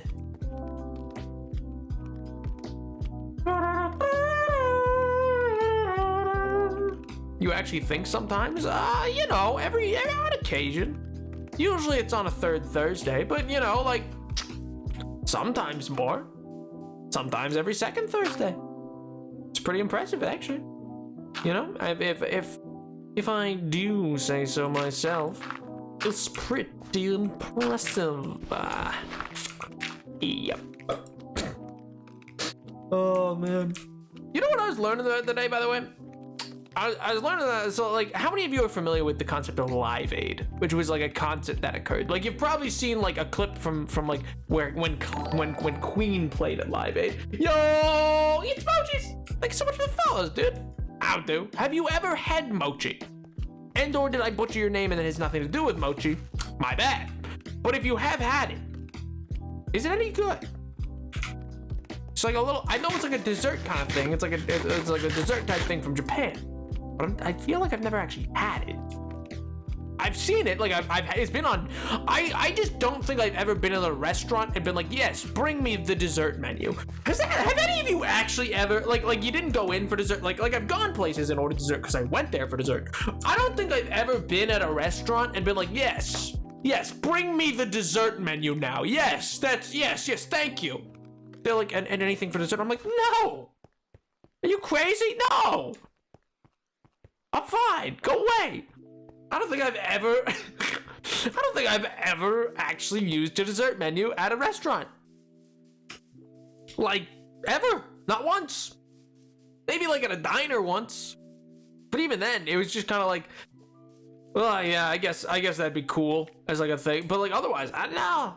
And I guess mainly because if I really wanted dessert, I'd probably just get something like at home, you know? We're reading Les Mis. Oh my god. Wait, that's super interesting. Especially, I assume you guys then will eventually watch Les Mis, because I believe the actual, like the musical is kind of different in ways from the actual book, because the book's a big old thing. Not that the musical isn't, the musical's also quite large, but like the book's its own big beast, and then I think the musical's like, it either cuts or like goes slightly different direction or something like that.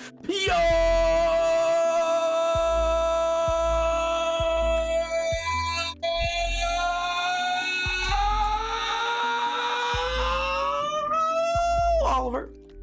How do, dude? How do? Hope you're doing well. Hope life. Long time no see, man. Hope you've been doing well. Hope life's been treating you well. Okay, now listen. I was excited. Let me be excited. Let me be excited, MJ. It's not a crime. It's not a crime. Yet. Oh my god. Nap never orders dessert. I mean, do you guys? He's flying into the, like, do you order dessert at places? Is that something you have done? Is that something that you personally have done? Mochis are so good. Ooh. What's your favorite kind? They're like beans, aren't they? Isn't it like bean paste or something inside? Or is that only like one type? I guess there's also matcha mochi. Is another thing? That's like its own separate thing. I do great now after whatever that was. Oliver, I don't know what you mean. What do you mean? That was a very normal and common greeting. That's how everybody greets each other. Are you saying they don't do that? We read a small part of the book and then watch the same part of the movie, so we can see the difference. Oh, that's actually a really cool way to teach that. That's like a really interesting, hopefully engaging, way to kind of like explore that. Ooh, I like that. That's pretty cool. We've been doing mock exams, usually so stressed. Ooh. Hey man, well I'm sure you'll kill it, dude. You're a smart cookie. But even beyond that, I mean, even though I'm sure you'll kill it, I mean, I can still understand. It'd be definitely a stressful time, my guy. It'd be definitely a stressful time. Exams are never fun, even the mock ones. Ah! Why? I was breaking leaves. Just because what, I'm breaking the structures I'm standing on means you can drop me out of the sky? I don't think so, game. I don't think so. There's gotta be more, right? Like there's gotta be like another log in here. I knew it.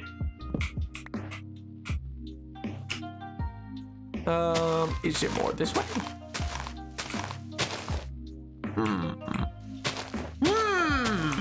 like when it's not busting itself apart quite yet, it makes me think there must be more. But now maybe it is. I have some of the, oh, there's the last bit.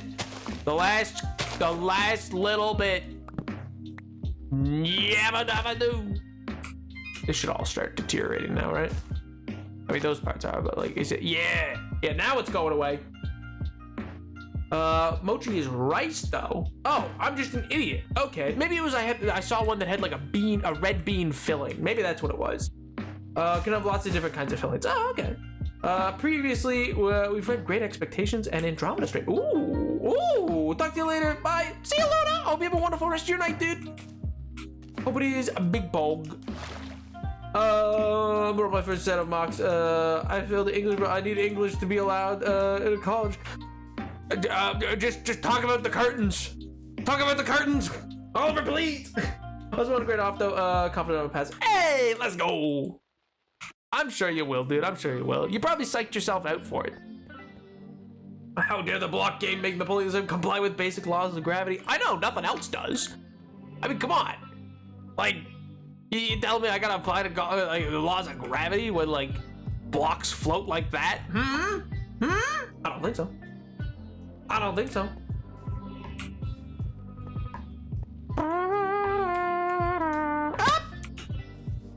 Let me use some of the dirt I've gathered actually to start to fill this back bit in. I'm gonna properly fill this part in just because, you know, for once I think I don't want monsters everywhere. I guess. Maybe. Could be cool. Could be fun. But also it could be a problem in future. So I guess for now I'll use some of the dirt to fill in the whole thing. You know, maybe. Oh my god.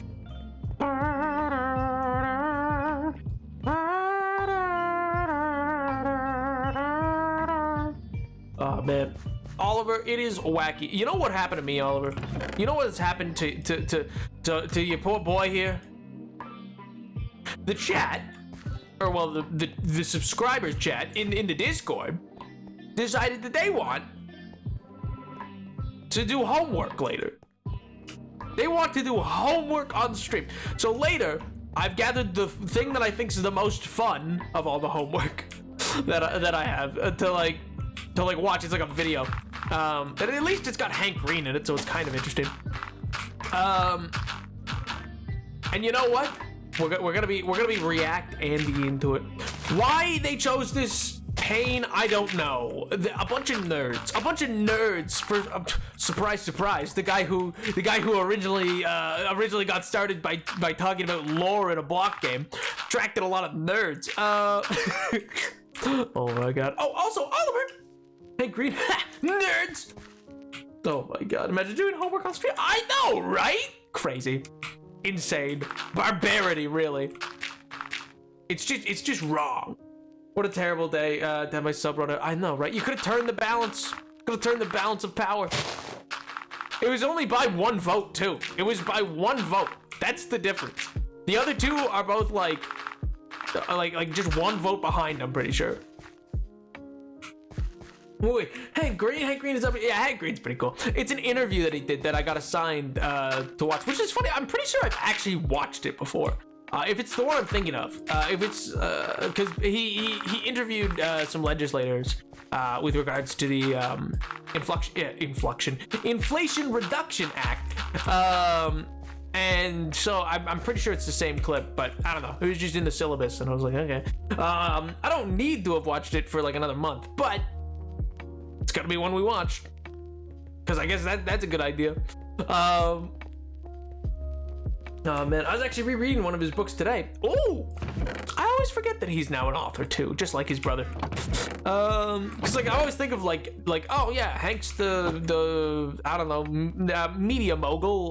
That's the wrong word for it, but like, you know, like he's the like empire designer for their Crash Course stuff and all this other stuff, and then John's the writer kind of thing. The writer philosoph kind of thing. But no, they're both writers now. They're both multiple award-winning writers. Good for them. I think John Green's gonna come out with a book on tuberculosis. I mean, it might not like be It might not be titled that it's about like gonna be about tuberculosis. I think he's gonna come out on a book with a book about tuberculosis. This man talks about tuberculosis a lot, like a surprising amount. Where I'm like, you working on something, pal? You working on something in the background that you don't want anybody to know about? You hiding something, John? I'm sorry, see you, buddy again. No worries, dude. I hope you have a wonderful rest of your night. I hope it is big bug.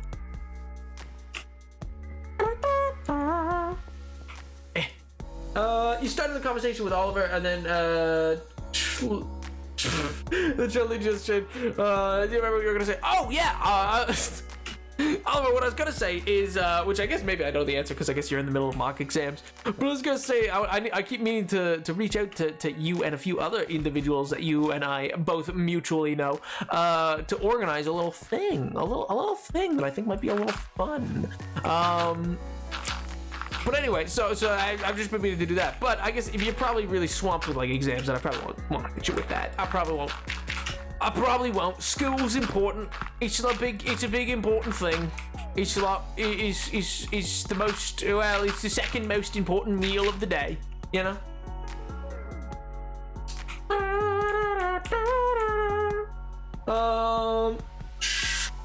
I hate Craig from Crash Course. I don't know. Who's Craig? Is that is he one of the like PBS people? Is Craig one of the PBS people kind of thing? Is that who that is? Because I know PBS works with them now. Like PBS like is contracted with the Crash Course. I think they license it. Is how that works. I'm not totally sure. He does a lot actually. Who, John or Hank? Oh no, but don't get me wrong. I'm not. I was like what I said was a little reductive. I'm not trying to discount what either of the two brothers do. They're both insanely busy. Like for what? They're doing a million things each.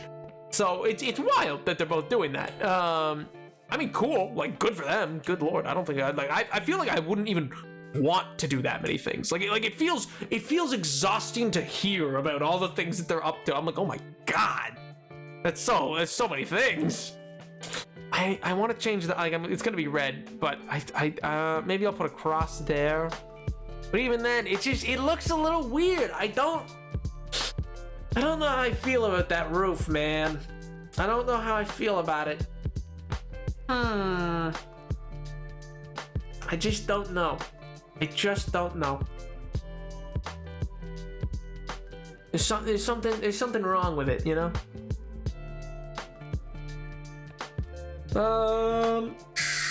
Ooh, a thing. I'm down. I mean, I'm not too smart. I don't know, Oliver. I don't know. I mean, there's no worry. If you are swamped, dude, it's fine. I'm not gonna be like, I can't believe Oliver's not participating. School comes first, dude. It's a big important thing. Ow. We'll chat about it later, and then you can decide then. No, you don't even know what I'm gonna ask. Maybe I'm gonna say, Oliver, I want you to get into a hot air balloon tomorrow and go around the world for 80 days. You don't know. You don't know. You don't even know what the ask is.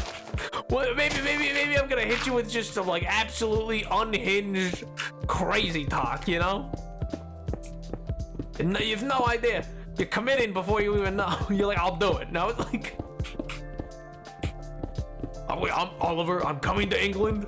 Get in the hot air balloon. We're gonna go around the world in 80 days. We're gonna do it we're gonna make the greatest YouTube video ever. Of just vlogging doing this. Actually, that would be that would be a sick YouTube video. I'm not gonna lie. That'd be sick. Can you imagine? That would be a banger YouTube video. I mean, it would take 80 days to make is kind of the problem, but like. I guess if you managed to you'd land occasionally to pick up food and stuff like that. And when you do that, I guess you'd also have to try to upload at that moment and like edit while you're up there maybe? How would even that work? You wouldn't be able to digitally edit, but you'd be able to like video edit what you had? Or like send it off to, I guess if you'd hire an editor, send the footage off every time you land and have them edit and upload it. And then maybe make a series of vlogs? or prep like, well, no, 'cause 80 days is so long.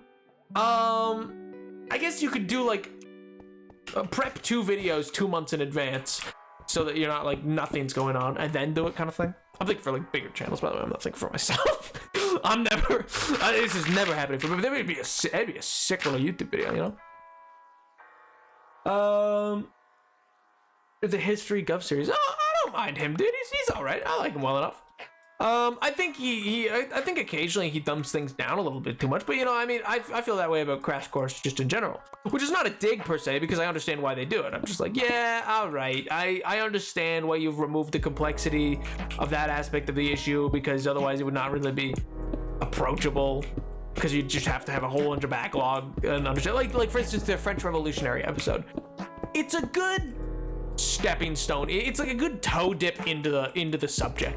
But it is not a good, but it's not like, nor do they claim it to be. It's not a great like full-on examination of both France at that time, nor like why France was so cool. Well, is also in my opinion. I think France gets too much hate. Like why France was such a juggernaut of the period. You know what I mean? I would love that. We're gonna go into space. Oh, pre-record 80 days worth of content. Oh my god. It's his terrible jokes. Fair. Yo, speak of the devil. Oh my god, Caleb, did you hear the word France? Oh my god, yo. Caleb, how you doing, man? Hopefully good. I arrived for the French Revolutionary discussion. That's iconic. I can't. You rocked up. Literally, this is the first time I mentioned France like all day, and it's the time that you come into chat. That's hilarious. Yes, that's why I named myself the way I did. Because I particularly focus on the fact that Napoleon Bonaparte was Italian, you see.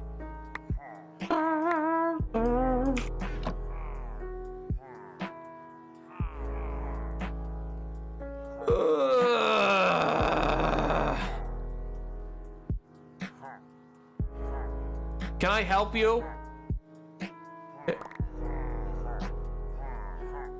All right, listen. If we're gonna tango, we're gonna do it away from the city.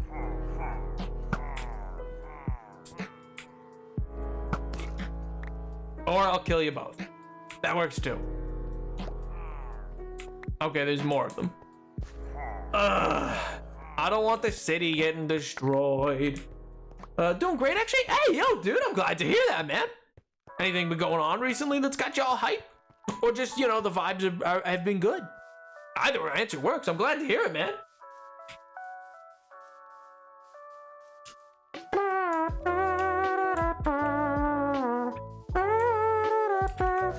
I don't even see where they are, man. I hear them, but I don't see them. Like, oh, was that them? Yup. All right, come on. We're taking it out of the city. I ain't dealing with this in town. You guys are gonna wreck the place, and I don't want none of it.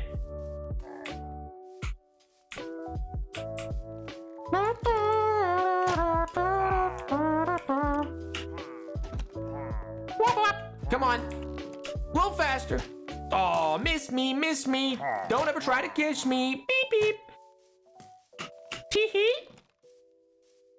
Wow, you guys really can't hit your shots, huh? You guys are real bad at this, actually. You know that? Like, you guys are real bad at this. Oh my god, there's still more. Come on, hurry up. I want you all to leave.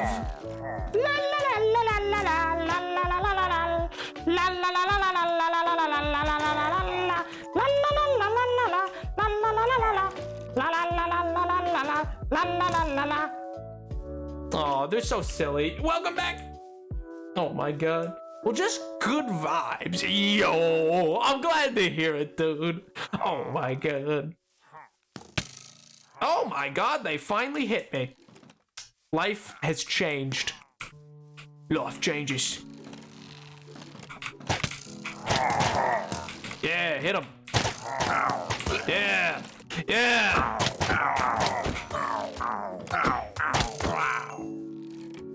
Nerds. Give me that. Idiot. Fools! Buffoons! Oh my god.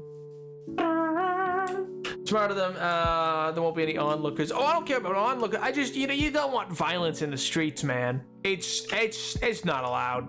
You can't have violence in the streets. It would be pandemonium, and not in the fun way. Oh man, no, but I'm glad to hear that, dude. Genuinely, that's awesome.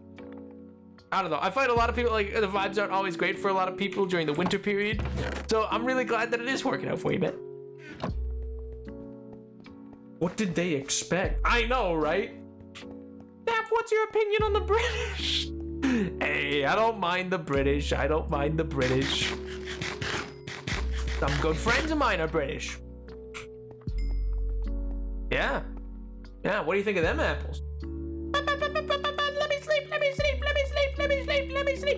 Let me sleep, please. Oh my god, whatever. Fine, I hate it here. I'll watch the sun go down. Don't watch the sun go down on me. Thank you. Fine. Eeny. Oh, she's precious, Eeny. Oh my god. The one thing I will say, what was it that was, it's gone now. The Stargaze pie? Gross. Is that what it's called? Stargazy, yeah. The Stargazy pie? Disgusting. Putrid. Vile. What's your opinions on opinions? Ooh, well, you guys know me. I don't really, I just like to not take stances firmly on anything, I just don't like having a strong opinion on things. It's just really, it's not my nature, I just, ooh.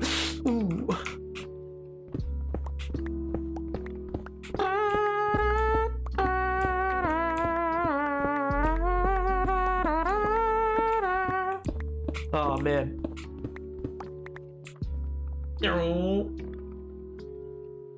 The one thing I will say about the British is that I have no idea how the Victorians lived as long as they did.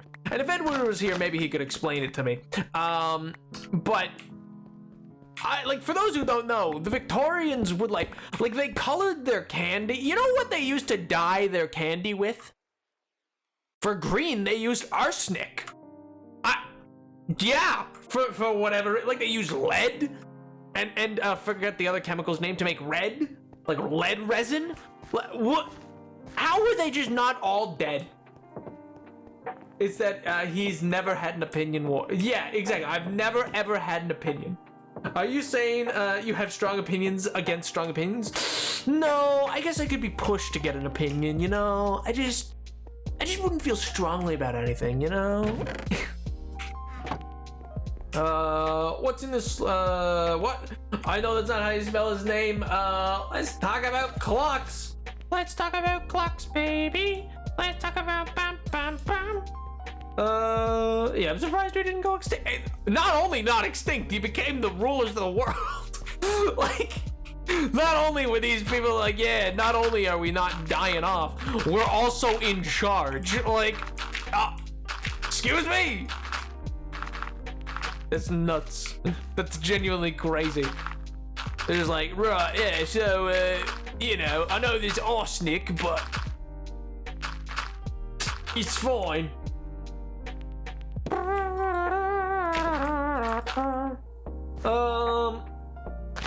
I don't think that's the original lyric, Napoleon VII. No, it is. I just made up that song, just now. It never existed before this moment. You see, Shadows. You see. You guys want to hear never mind. No, I'm not gonna play it. I was considering it. No, it's far enough out that I don't want to do that yet. I was gonna say, do you want me to play a clip from a video I've been working on for a while? But no, not even visually. It would literally just be the audio of it. But no. It's like a bit that's in it, but I'd rather you get the whole thing at the end. The fact that women's jaws literally falling off due to paint the clocks. Oh, yeah, I'm not, I feel like I've heard that. I don't know. Is that true? I don't. I'm not calling. I genuinely like. I feel like I've heard that, but I want to believe it's not true. Please tell me it's not. I'll become the ruler of the world someday, Oliver. I believe you. I believe you and your Ed Sheeran looks. You'll make your way. Man's an Ed Sheeran lookalike. He'll conquer the world and blame it all on Ed Sheeran and then disappear.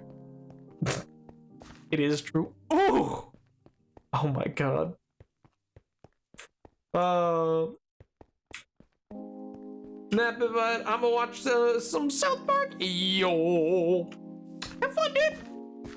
I've heard their latest seasons are apparently pretty good for the people who watch the show. I've never really watched South Park, to be honest, but I don't know. Some people quite like it.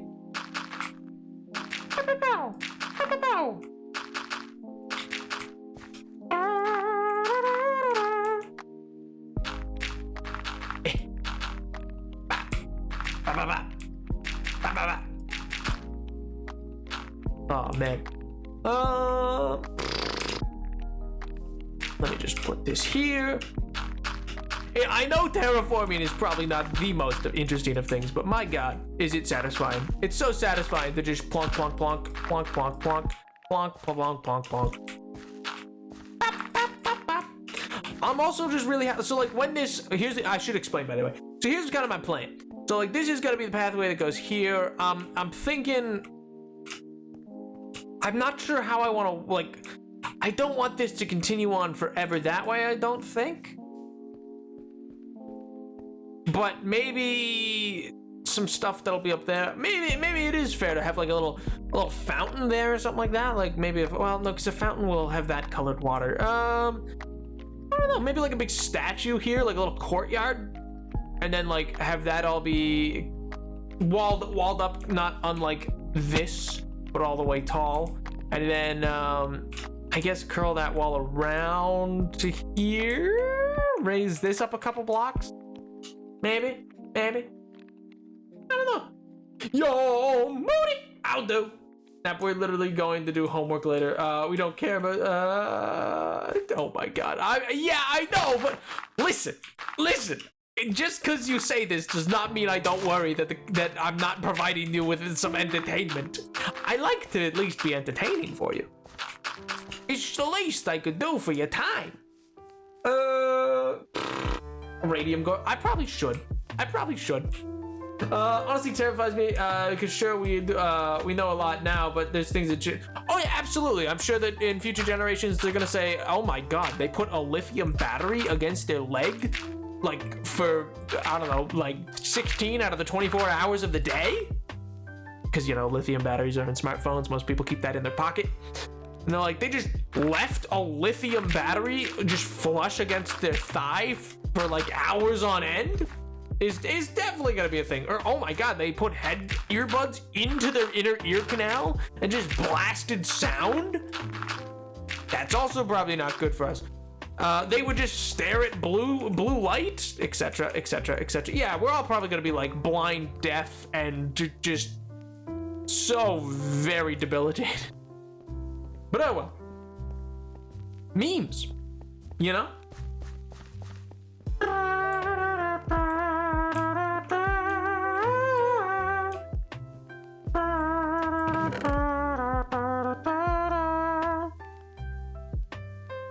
I mean, Oliver, if you want to talk about legislation, if you want to talk about the legislative properties of like what, do you know much about the Inflation Act?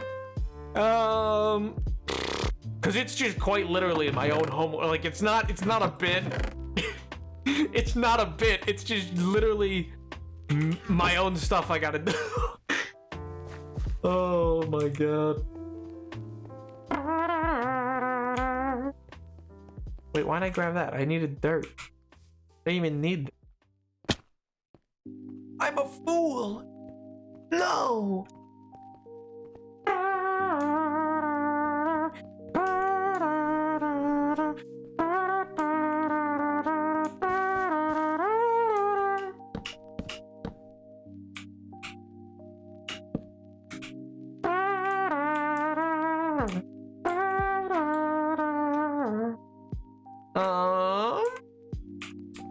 Yeah, that's probably... I mean, that looks fine from this direction. It's just it's a bit weird that it's like on this, I guess. But well. But that's just a theory. A game theory. Thanks for watching. Someday we should do a stream where we watch all the Minecraft game theories and I will give my own thoughts. Well, or maybe we shouldn't. I don't know. No, probably we shouldn't. The more I think about it. If I don't stare at blue light, I won't be able to watch the real opponent. That's true. That's true. It's worth it, right? It's worth it. Yippee! We have memes. Everything will be okay. Exactly. Did you see the new Theorist channel? It's fashion or something, isn't it? Isn't it fashion? Or no, they have... Is it cooking? Or no, they have cooking already. They do a cooking channel. They have a movie theories, cooking, and then I think... yes. Okay, it's fashion. Cool. Nice, man.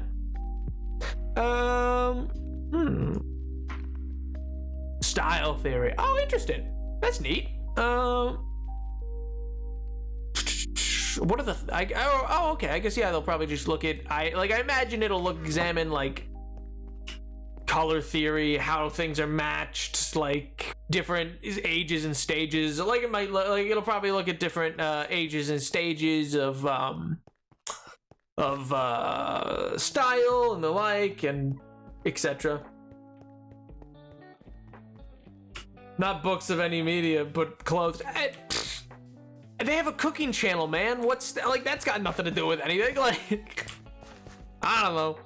I mean, I think ultimately Mr. Paticus and his lovely wife are both ultimate net goods for the internet, particularly YouTube.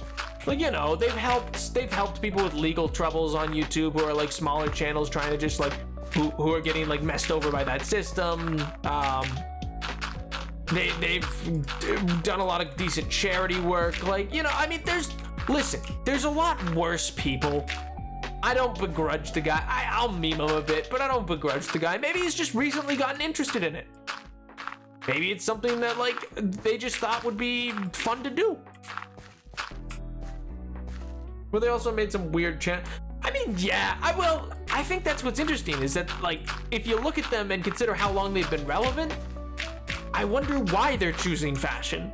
I wonder if they're just trying to diversify. I wonder if it's for new merch lines. They're maybe trying, like, if I want to look at it from like a corporate analysis, it's likely that they're planning a much larger expansion on their merch line, and they want to put a basis for people to understand that they're involved in clothes, and then when they release merch, it won't be seen as like, oh, game theory merch. It'll be seen as like, oh, actual styled clothing, not unlike, I don't know, who's a good example of that? Recently did the Sarcoma Foundation stuff. Tubbo. I believe, yeah, his merch was less merchy.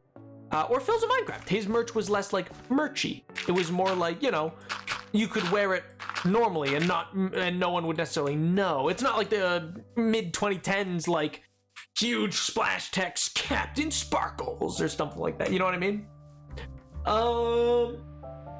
What 3 streamers with Nap in the name? Oh my god. I need to go to bed now. Good night, Grant. Hope you have a wonderful sleep, dude. Let me get my take on it. Food theory was weird to us at first, but still figured it'd be okay. Style, I don't know, man. I'm more doubtful. I mean, what is style? Like, that's the thing. Like, style in fashion, it depends on what they're looking at. Like, if you want to look at high fashion, that's more art than it is actual about what you can wear. And again, like, my guess, if I wanted to be a cynic and say, oh, it's a corporate move, which I feel cooking was a diversification move, but maybe like also something I think they're interested in, but I think it was a diversification move for them, because, you know, channels that use like games and movie clips and stuff like that deal with a lot of problems, man. I'm sure it became more and more of a question to him of like, ooh, can we be sure that game theory will be able to make money not just because of theories being needed, but because YouTube's getting more and more strict on what is and isn't allowed to be talked about. You know what I mean? Both physical and psychological. Yeah, so like stuff like that, that's kind of up his alley. Like, heck, they could tie it into stuff like games, cause like, or movies, like how you style things in games and movies, or like and the like. It's very much both an element of style, but also a storytelling mechanic. You know what? I guarantee. Well, no, they might not actually, and maybe I shouldn't bring it up either. Yeah, you know what? I will. I'm gonna talk about it from a historical context. Yeah, they might use, for instance, during the 70s, 80s, and 90s, there was various hanky systems used. And also in the 1920s, various clothing systems used for LGBT groups to like signify which groups they were and weren't a part of. So like, and to let others know that they're a part of the like, at the time it wasn't called LGBT, but like like let people know at the time, like, oh, I also am part of like you know what I mean? So they could explore elements like that. Like, fashion's got a really rich history. So I imagine in terms of theories, they're probably, I don't think it's necessarily going to be MatPat coming out to you like, hey, you know what? These are the best kicks to wear with this hat paired with that belt. You'll look fly, man. I don't think that's what it's going to be. I understand the apprehension. Don't get me wrong. I don't look at MatPat and see fashion icon. Like, I don't look at, but like, it could be things like, you know, oh, let's examine the style of celebrity and how like female celebrities have to change up their fashion a lot more often than male celebrities, or like Lady Gaga. There could be whole episodes on the theory of like how she used fashion to I recently did stuff on this, which is why I know it, but how she used fashion to not be as pinned down by the industry that wanted to decide what she was or wasn't as an artist in her early career. So don't get me wrong, I get it. It's a weird move, but it's not one that I think is as weird as maybe we feel. Like, it's not as weird as I think my gut reaction was to it. Because don't get me wrong, when I first heard it, I was like, oh. But I love how fast you change your mind on watching the Minecraft theories. Listen, I thought about it in terms of weird. I was like, yeah, we could watch it and then like talk. But I was like, I've seen one, and and from what I know about it is that it like just triples down on the idea of the like builder rate, and it's just. It would just be me, like, disagreeing the whole time. It would just be me getting mad. Which I don't want to. Good for him. He has his theories or whatever. I need to go fix this, so we're gonna run over to the spawner real quick. Also, we need some more food. Just think a gaming channel. Yeah, exactly. Well, yeah, a gaming channel made a movie channel, which then made a cooking channel. And those three work off each other really well. I mean, you could do an episode for all three on Ratatouille if you really want. There was a Ratatouille video game. It's less the style of what game theory would do, but like, you know what I mean? Like, you could tie the three things together quite often. And I think the same's true for fashion. I guarantee there'll be you know, like an happy, well, you know, there's gonna be a Five Nights at Freddy's episode. There must be, right? The style and fashion of the Purple Man? No, just me? Okay, well, okay, that was lighthearted. I didn't mean that as a truly like villainous dig. But anyway, someone read a PDF of work other people did and use language that sounds like he was any part of it. And skip shit. I'm confused as to what's being stated. Are you saying that, like, oh, you don't like that MatPat reads the scripts, like that he's the presenter, and that it feels like he's acting as though he like made the whole theory himself? Is that the thing? Because I mean, that's just like that's just any big YouTube channel to some degree. Like lots of big YouTube channels, particularly ones that are at such a corporate level as Game Theory at this point, just like physically, I don't think could meet the demand of like scripting and researching all the different videos they're constantly doing. Because like those channels that do that kind of content, like in that way, take months to put out singular videos. They just kind of, I don't know, what's the word I'm looking for? Collectivized it? Not the right word, but you know what I mean? Unless there's like some drama that I don't know about with Game Theory taking someone else's work, which I didn't know did or didn't happen. If that's the case, that's a different issue.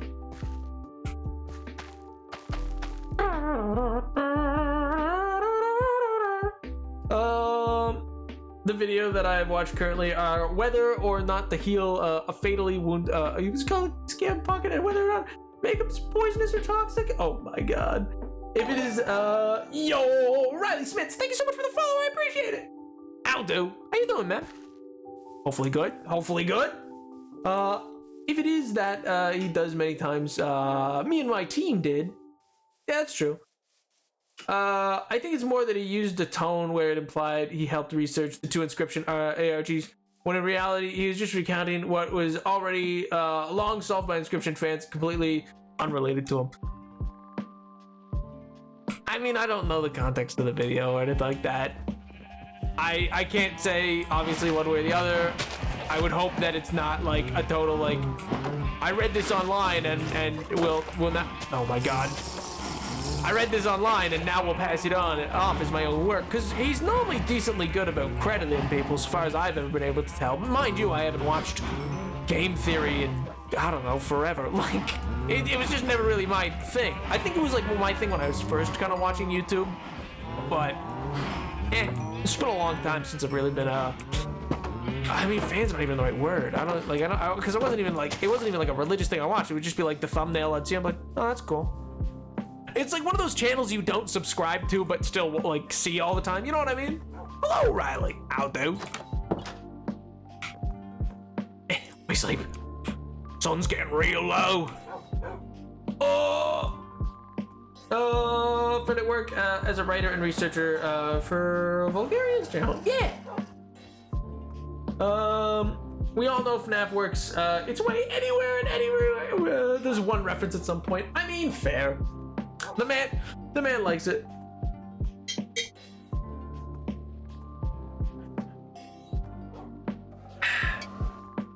Needed to take a sip of water. Even Inscryption. I mean, fair. I mean, part of that. You know what? I'm just gonna go with it. Yeah, sure. Like, the only defense I'm providing that is just like, I don't know. Sometimes that just like happens when you're making YouTube stuff. Like, I mean, you know, I've like in doing Minecraft lore stuff, there's been times I've just simply read it off the wiki and I'm just reading verbatim what it wrote, but it's not like I've said like I personally wrote this. It's just me like reading the lore. But I don't like say like written by Jens. Well, unless I'm direct quoting, in which case then I do, I guess. I guess technically, yeah, I quite, if I'm direct quoting, I do that. So I guess fair, right? I guess, yeah. Oh.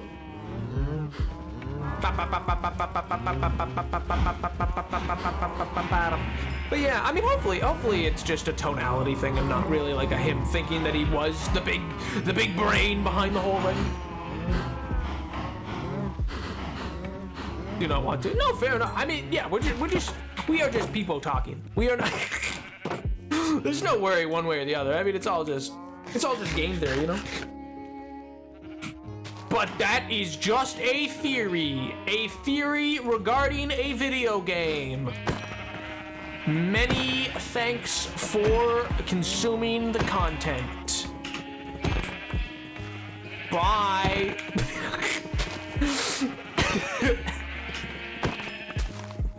Oh my god. Give me this line. Where is the lamb sauce? Oh my god. Good old Gordon. Ow. All right.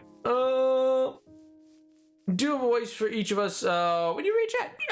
Not every single one of you, but a good number of you. Yeah, a good number of you have distinct like voices in my own head of how at least how I will typically read your message. And you've gathered, a lot of you have gathered a sense of tonality, where like hearing what you knowing how you normally talk, because you talk like if you talk often enough, I can normally better understand what you mean when you say something, if it's a joke or not. Because I understand if you're a sarcastic person, or if you're a very literal person, or etc, etc, etc. You know what I mean?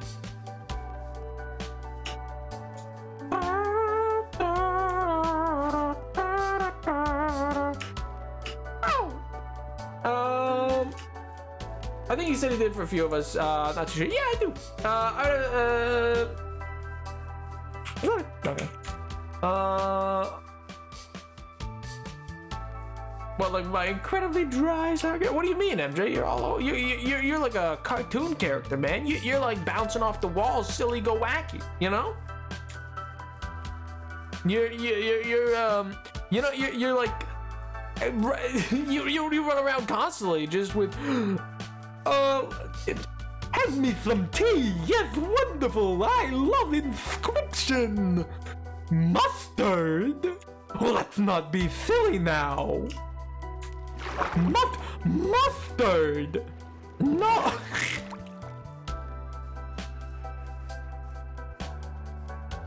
Oh.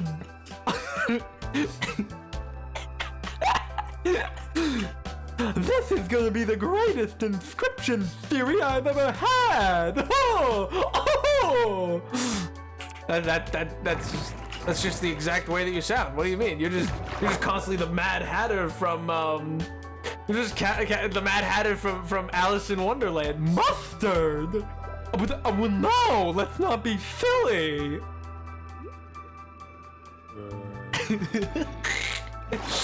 Oh my god. Mustard. Oh my god, I love how he says it. I'm just a big fan of how he says mustard, you know? Mustard.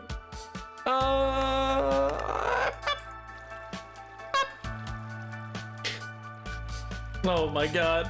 Now I kind of need to know, do I have a cliche? Oh, you're wondering if when I read it, I go, now I kind of want to know, do I have a cliche French accent? If we, I will need to address the size for a guillotine. You're wondering if that is how you sound? If perhaps maybe you parlez-vous ça? No, you don't.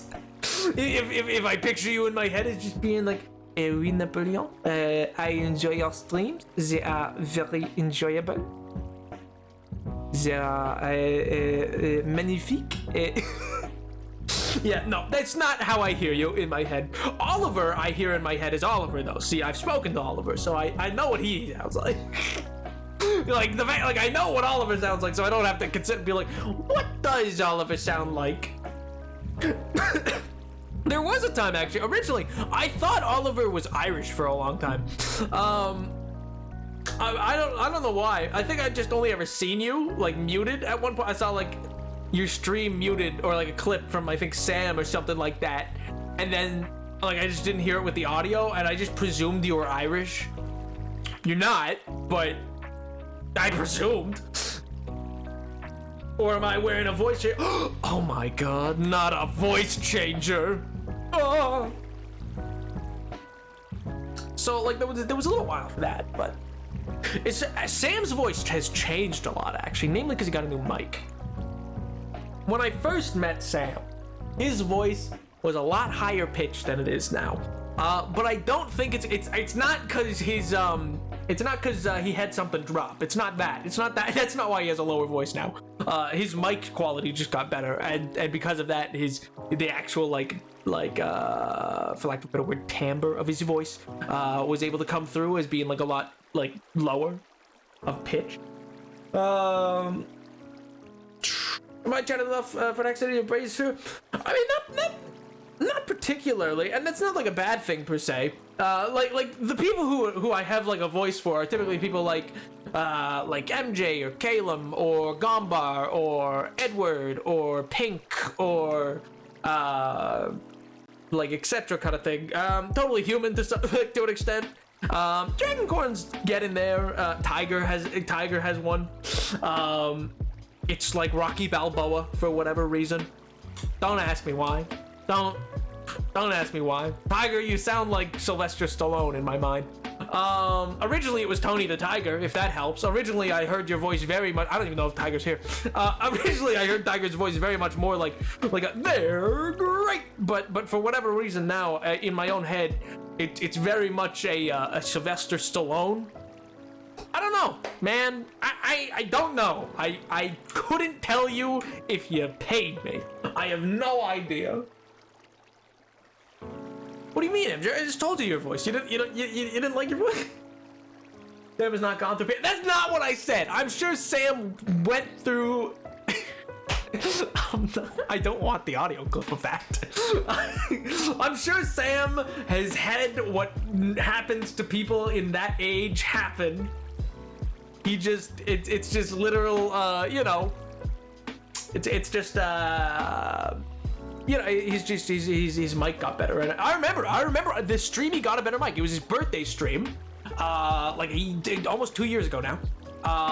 And I remember I joined and I was like, hey, yo, cause he was playing, on Hypixel.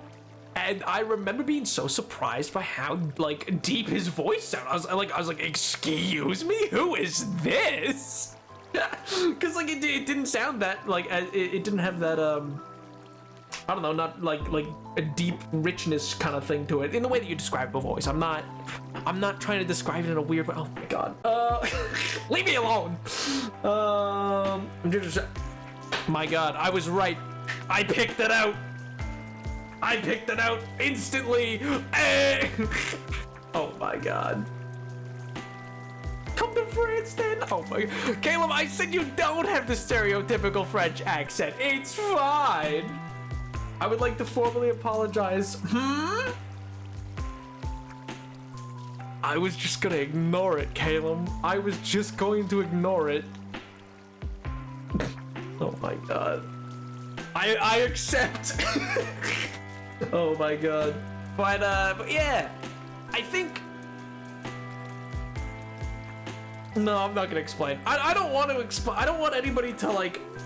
Offended's not the right word. I don't want anybody to be like put out by like whatever I hear as their voice if they feel it doesn't line up to like what they actually sound like. I just, cause it's not about like, it's not for me. It's not like what you actually sound like. It's just what I hear when I read what you write. Cause you have a voice that really shines through in what you write often. That and describing voices is a little difficult. It's just like I know what I hear, but I don't know how to describe it often. Alas, it's just beyond my capability. It's simply beyond.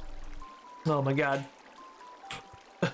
Let me just come. All right, let me grab. Oh wait, I need to do the top ones. I didn't even do the top. God, I always forget the top. I don't know. I'm too quick. I always run to the bottom. But the bottom's just way better. It's got so many more. There's just so few on top. Please. Alright. That's as much as I need to do up there. Something crazy is that some people don't hear voices when they read I mean, some people also can't like picture things, you know what I mean? Like if you said like, oh, picture an apple, like they can't mentally picture it, you know what I mean? Like nothing comes to mind for them when you're like, picture an apple. They're like, what?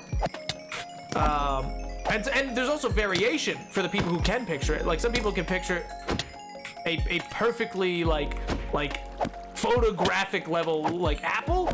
Other people, what they picture is far more in line with like a cartoony type apple or like a less rendered apple, etc., etc., etc.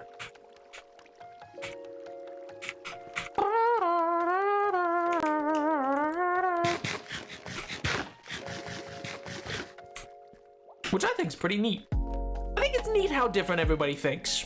You know what I mean? Like it's interesting that there's such variance. I mean, it can cause problems if you look too much into it, because people tend to do that to themselves. Not the individual. I mean, like humanity tends to create problems out of stuff, that kind of thing. Historically, but no, it's very interesting to me, the very different versions of a human experience that each person would have. The brain baffles me. Yeah, man, it's insane. I mean, there's the common thing that people always say on the internet of like, you ever think about how your brain is just a crinkly ball of meat that named itself? Like, it saw another one of itself and said, that's a brain. Yeah, okay, MJ. Okay. Oh my good lord.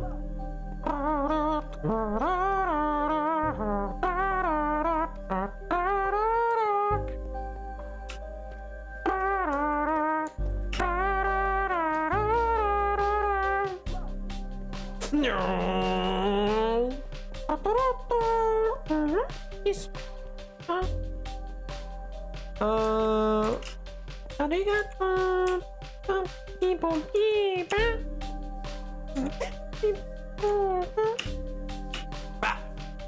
Hey, we win these. Easy, Elo, easy. I'm so bad at parkour, man. I have never been good at parkour in my life. Can you? Is that possible? I know you can physically die of a broken heart. I know that's possible.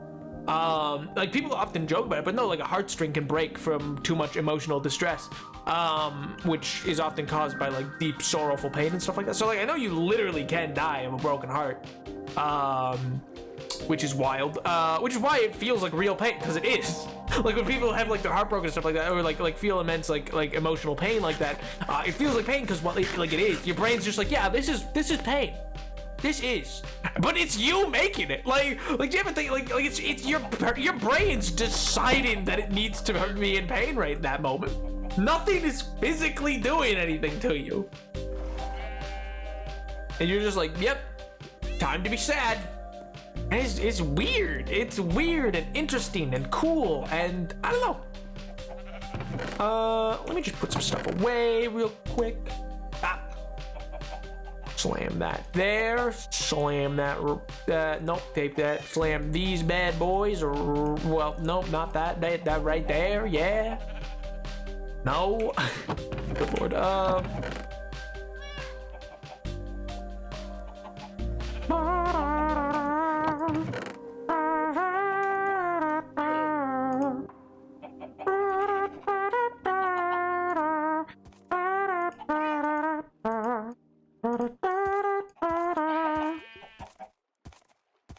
Huh. There's no place for me to put the mangrove. They have misdesigned the chest.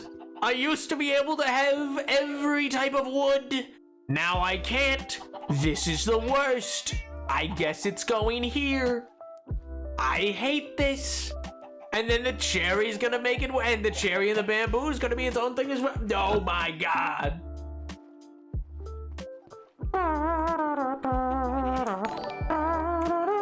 Yo, monkey good monkey. How do, dude? Welcome, welcome. Sam. How do? Oh, man. Oh, Waterloo? Oh, dude, he's like, he's like over there. He's in with the Bone Boys. He's vibing. You know, he's hanging out. He's having fun. He's doing what needs to be done. I'll be right back, chat. I'm just gonna quickly run and grab something, and when I return, I guess we can yeah, I guess we can figure out what we're doing next. Good googly moogly. Oh my god, a crown? For me? Wow! I'll be right back, chat. Don't burn the place down. I swear to God. Oliver, you don't run anything. Don't you try to become king.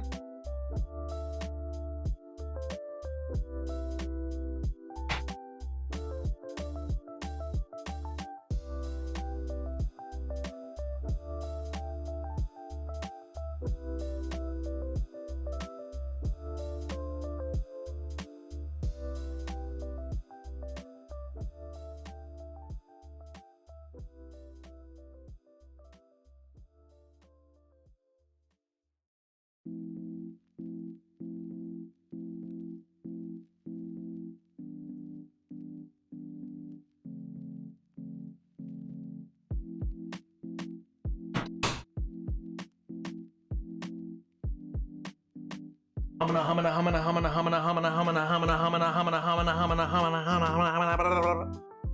back. Welcome back to your regular scheduled programming. Did you take a break? Nope, not a break. I'm just, I'm back. I'm not a goofball. Oh my god. Chatters, it's that time. You know what time it is. You can hear it. You can hear it. Wait. There we go. There we go. The best time of the night.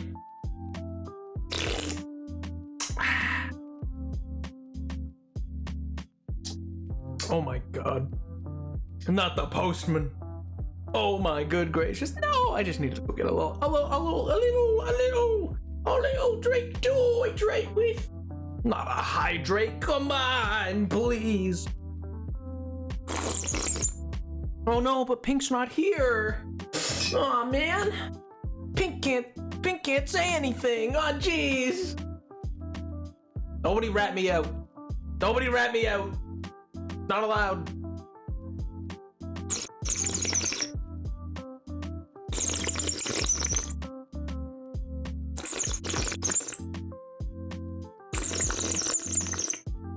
Oh my god, dog. Ralphers. I like that. It's called Ralph. That's cute. That's a cute name. Cute name for a cute little dog.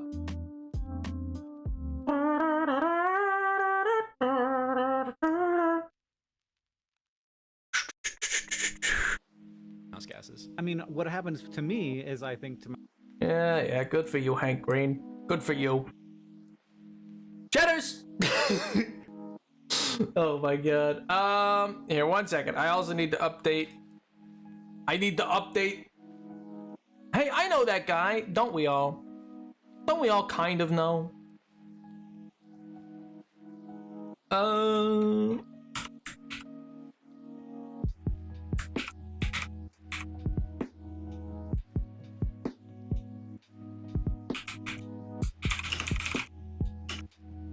Alright, and then,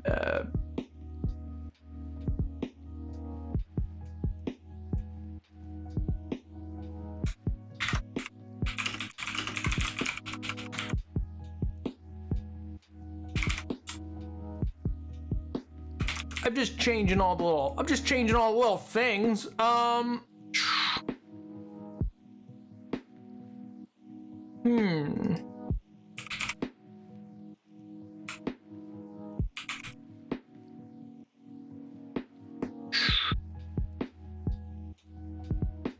Alright, that works. And change all that little information. You're gonna dox yourself? Not in the slightest. Not in the slightest. Everything's perfect. Everything's just as it needs to be. Oh my god. Oh no, my computer just exploded! Oh!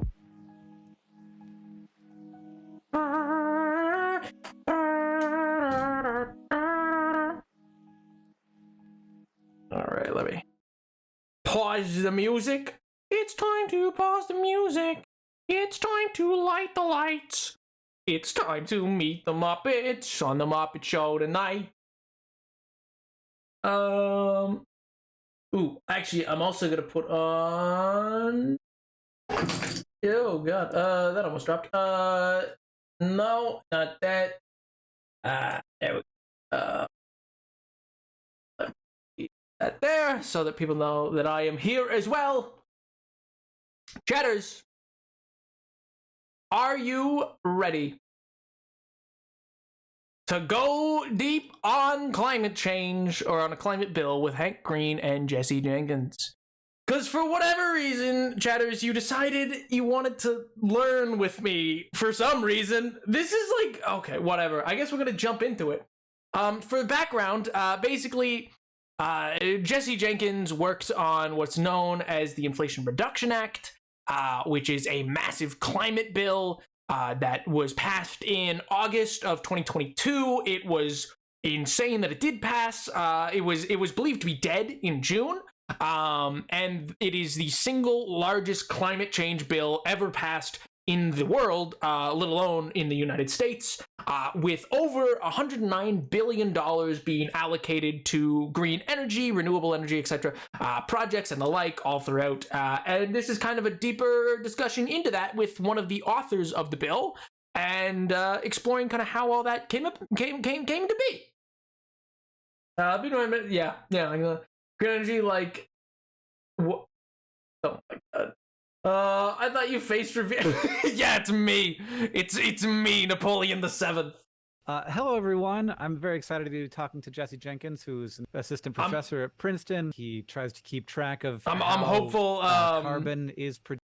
I'm very hopeful, by the way, that I'm very hopeful that Twitch is not just compressing this to absolute garbage right now. Produced by energy, how to stop doing that, and what policies and decisions could be made that would, and what those decisions would result in. Is that a good sort of summary of a lot of what you spend your time doing? Yeah, that's a good, pretty good summary. We try to take assessments and do research on what the very broad scale. Wow, broad scale. Let's cook, Jesse. Let them cook. We can use energy to reduce pollution and carbon dioxide and other climate warming greenhouse gases. I mean, what happens to me is I think to myself, I wonder what it would be like if we switched to all geothermal, or like, what if we're going to have all this extra electricity from peak times for solar and wind because they're getting cheaper and cheaper. And I say, probably. Actually, fun fact, by the way, Jack. Why do I not like him? Who? Hank Green? Hank Green's great. What I was gonna say though, by the way, is actually, funny enough, one of the things he's touching on there with the idea of like things getting cheaper and cheaper.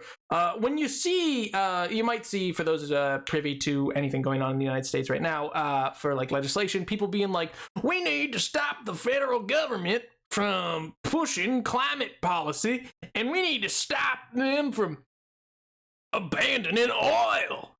That of all the people abandoning oil, it is far from the federal government. It just, like, simply put, it's just become cheaper. Like, it is just tit for tat cheaper to do green. It's wind and solar are both cheaper and only getting even more cheap to produce, create, and maintain. It's just become the more cost-effective method at this point. It's not even like a problem of like, oh, we're emphasizing. No, it's just cheaper. It's just cheaper to do that than it is to drill for oil at this point. I mean, like, I swear to God, MJ, I swear to God. We will use it to lift heavy blocks and then lower them back down to produce energy. And you say, well, let's actually do some math. Let's sit down for a moment. Which is amazing. It really is. Actually figure out what would be the best of those things to do. And that also makes you very helpful, and your lab at Princeton very helpful when it comes time to say, all right, we've got this $370 billion we're going to try and spend to help the crisis that we are. Apologies. I think I said 100. I think I said over, but I think I said 109. It's 370. That's my mistake. But yeah. In and headed. Which, for those that don't know, is insane. That's more than like GDPs of whole countries, by the way. That's insane. That's so much money. And it's also not just going to like stupid stuff. Like, there's a better breakdown that I could bring up later, but like, this is like, it's insane as a bill. Like, how they got this passed is beyond. I mean, here's some background. You want to know how they got passed? There's a senator by the name of Joe Manchin. He's, by most Republicans, believed to be kind of like on their side, in the pocket of big oil, yada, yada, yada, kind of is, etc. He killed this bill in June. Everybody thought it was dead. It was like, rats, even though he is listed as a Democrat and he doesn't typically vote with the Democrats. So it was like, rats, okay. But then when this bill was in the, when this bill was being proposed again in August, it was passed by the House, I believe. Yeah, it was passed by the House to go to the Senate because the House Republicans were like, we can get some good political points by saying, see, it's not our fault that this didn't pass. We all voted for it, me, even though they presumed it would easily die because they knew they, quote, had the votes. And if you actually watch the clip where Joe Manchin casts his vote in favor and lets this pass, Republicans are pissed, and there is a lot of there's a lot of fallout that then happens. Lots of articles taken from like all throughout September that were taken out by different major companies being like, I can't believe Joe betrayed us. Joe Manchin, why? It's like this whole really obscure thing. What happened? I don't know. I genuinely, for the like, I don't know if somebody figured something out about him and his life, and he was black. Like, I don't know how they flipped him, but they did, and that single-handedly, in many ways, changed the like. This is without a doubt one of the biggest bills passed by our government in like. Like, barring the Patriot Act and the impact that had, I think this is probably the biggest bill that we've ever passed. Probably, barring like you could argue for Obamacare and you could argue for like gay marriage in terms of like social benefit, but like I think this is probably going to be one of the biggest bills ever passed by the United States government. Further into, what's that actually going to do? Yeah, that's right. And this is an interesting bill because it is pretty broad, right? The Inflation Reduction Act, as it became called, contains, dozens of individual, policies that all are trying to, push on our energy system. I think it's to like hundreds of accelerate pages. the transition to clean energy. And so our challenge was to figure out how to represent the impact of those policies in our modeling of energy systems, and then use that to estimate the aggregate impact as well as, the impact on specific sectors, like how Also, much by the way, how Chad, fast I'm like, transition. I am half watching this as like my actual homework. So if there's anything that like you don't get or don't understand, or like something said that you're like, wait, could you circle back to that? Like, let me know, because I won't know that you don't know. Or if you're just like interested in the subject, like, shout out something and we can chat about it. Vehicles, or how much wind or solar will this help us deploy over the next decade? And in total, what does that do to our greenhouse gas emissions, air pollution, employment, things like that we all care about? That seems like it would be very hard. Obviously, it requires like predicting the future. Am I taking notes? Maybe. How fast don't worry about it. Electric vehicles is going to be impacted. Don't worry about gasoline, which no one can predict. It's going to be impacted by. No worries, Caleb. I hope everything's healthy and fine. I hope you're doing well. A lot of different. Have a fantastic night, dude.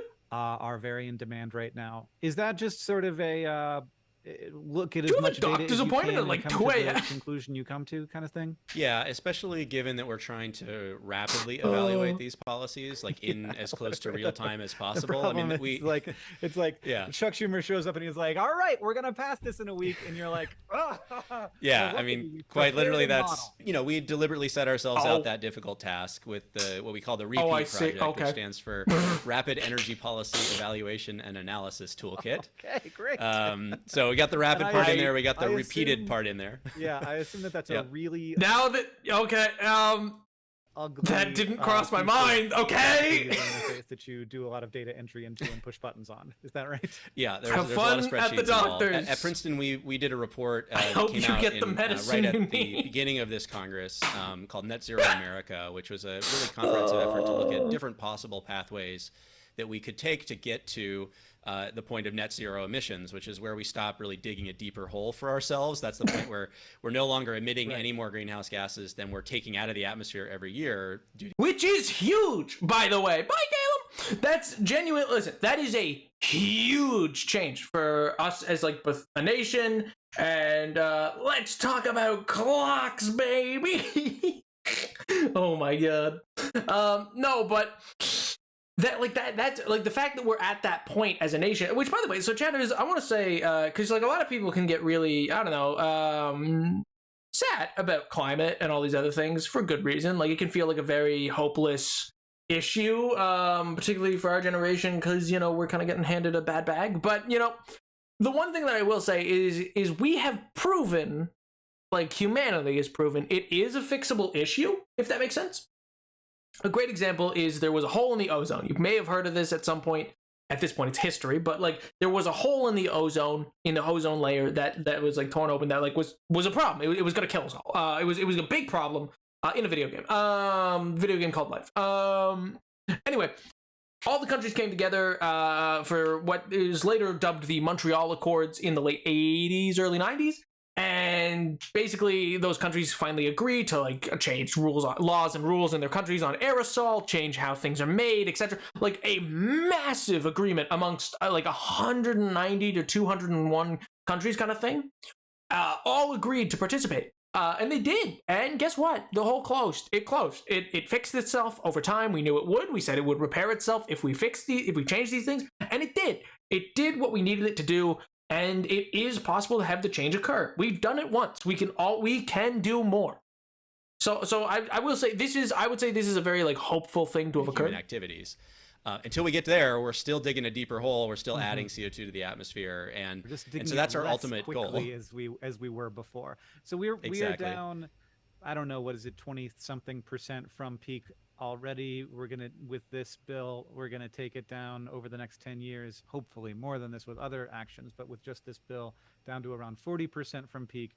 But then there's that other 60%, and it gets harder as you get down there because there's some stuff that's just harder to turn off. Like that's a lot easier to replace the power that's generated in the middle of the day when the sun is out than it is in the depths of the Bro, just get another sun, man. It's true that the challenges shift. Hold on, in some cases, second sun. It's harder. Easy. On the other hand, what's the worst that could happen? We get much better at doing this stuff, and so I'm actually confident that with the kind of support that we've set in place, with both the infrastructure law that passed last year, which has a lot of investments in demonstration. I don't think he has a Twitch. Technologies I'll be real with you. I don't think the man has Twitch. And the support in the infrastructure law, the Inflation Reduction Act, which is going to accelerate and supercharge the deployment rates for some of these technologies. So we're going to drive down their costs and improve the performance of a bunch of technologies in ways that make it much easier down the line to tackle some of those problems that today look hard. And the reason I'm confident about that is, like, we go back to the last time Congress tried to pass a climate bill I might have and to failed, be back which was 2009. Definitely rewatching this later. Bye, Dragon. I hope you have a wonderful rest of your evening, dude. That was my beat back. I hope you have a fantastic weekend. And no I way, was there too. That was my. I highly recommend it. Even if there's like the actual full name of the video. Even if you just want to like watch it like later, that's like I was there as I highly recommend it. It's a very I don't like it's long, and we might not get through the whole thing, but it's like long, but it's a very interesting thing to learn about. It really breaks down the process of what that climate bill does and what it's gonna do, and I think it will leave you quite hopeful. Nap is John Green. Oh my God, that's Hank. As well, and that's Hank, you fool. And, at the time, this isn't Hank. This is Jesse Jenkins. If you could get a wind or solar project, a wind farm that costs less than $100 a megawatt hour, which is like triple the normal electricity rate, that was a great deal. Yeah. And solar was 10 times the cost of normal power from a gas plant or something. Yeah. But over the last decade, due to supportive policies in the U.S. but also abroad in China and Germany and Japan and elsewhere, we've deployed a ton of wind and solar projects, and we've driven down the cost of solar by to 1/10 of what it was in 2009, and wind to about 2/3 by about 2/3 from where it was then. And so that's huge, man. Like, the change economically is going to be the biggest thing that occurs for this. So like in terms of being adopted as like policy in countries, there's a number of countries that simply put couldn't afford. Like, it's all well and good for a lot of us here in particularly Western nations, particularly really wealthy Western nations like the United States, to be like, just use green energy, man. Come on. Like, it's easy for us to just say that, and easy for us to even do it here. The difficulty comes for a number of nations that don't have the GDP or budget to bring this technology to their nations or set it up there or run it or facilitate it, compared to when it's so much cheaper to just do gas, because what do they care? Like you can explain till you're red in the face why green energy is going to be important in the long run, but for tons of countries in the world, in the international sphere, it is just simply not reasonable to expect them to as committed to these green energy projects, because their citizenry is both not going to see the benefit necessarily immediately, is already dealing with poverty, it's why spend the money there when they could spend it elsewhere, or they're just already, or if you have like countries that are run by like dictatorships, those dictators are not exactly in the business of spending more money for the sake of like a better planet. Like, so if you make it as cheap as possible, to the point that it's cheaper than base ways of getting electricity, that's the way to get it adopted. So we've taken these, what we used to call expensive alternative energy technologies that at the time people were worried we couldn't get, 5 or 10 or 15% of our electricity from without blowing up the grid. Right. And now they're cheap trillion-dollar mainstream, technologies that are scaling rapidly and are powering, in the case of some parts of the country, the majority of our electricity on certain days. That's true. So that's the kind of technology. There are several places in several states that like hydro or like solar farms, hydro, wind farms have become like which is why it's another problem that you might hear like people be like, we need to get rid of them wind farms, like, and replace it with what, man? You are not equipped.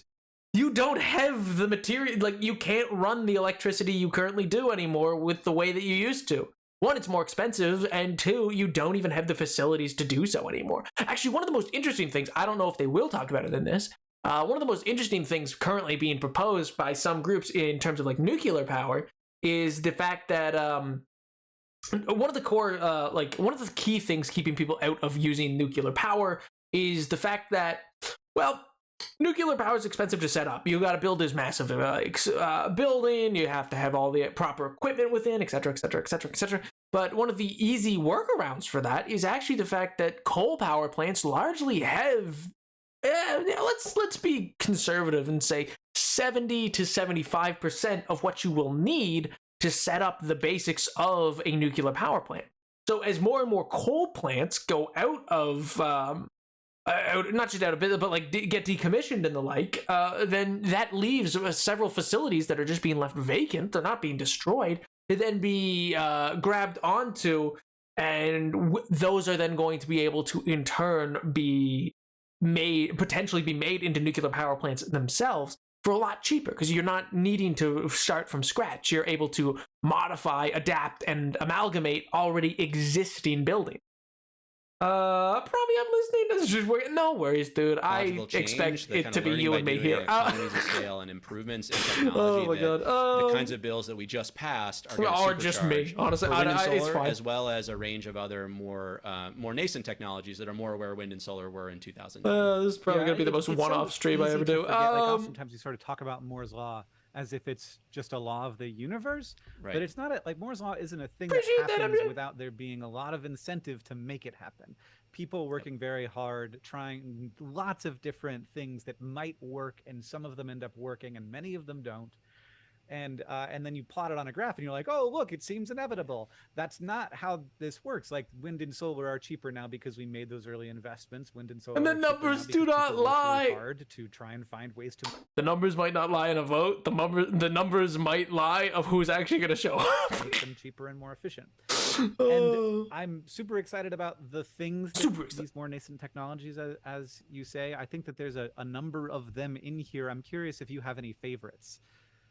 Yeah, I mean, so the big ones that we really need to kind of step up from now and get ready for prime time by, say, 2030 or 2032 are advanced nuclear and advanced geothermal and other what I call firm clean power technologies, technologies that are really there whenever you need them and as long as you need them.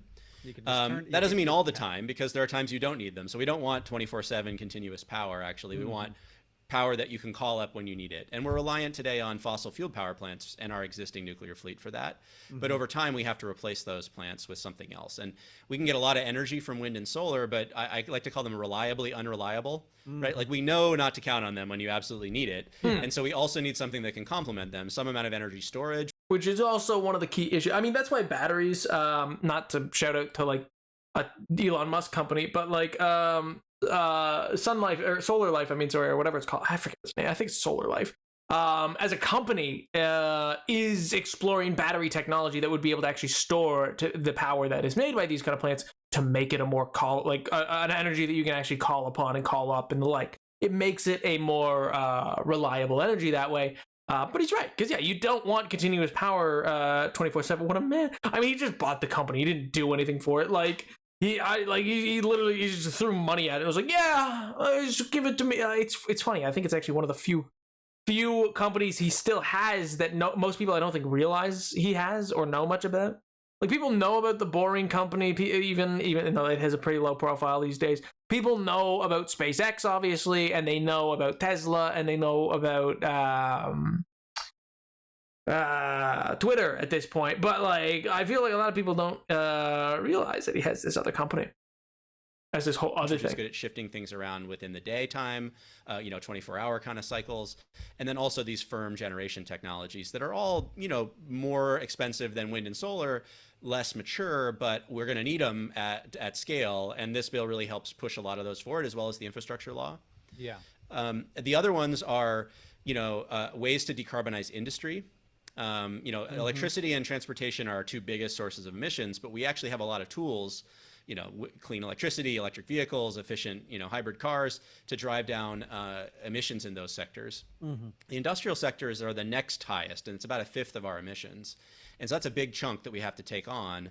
And we have less tools in the toolbox there. And so part of the reason that there's less tools in the toolbox, as he kind of says, with regards to like industrial issues, and as well, part of the issue that comes from a lot of these changes in general is the issue of jobs. Most notably that a whole host what do you love about a company? Do anything with it? Oh my god. Oh no, it does things. It's just it's very independent of him.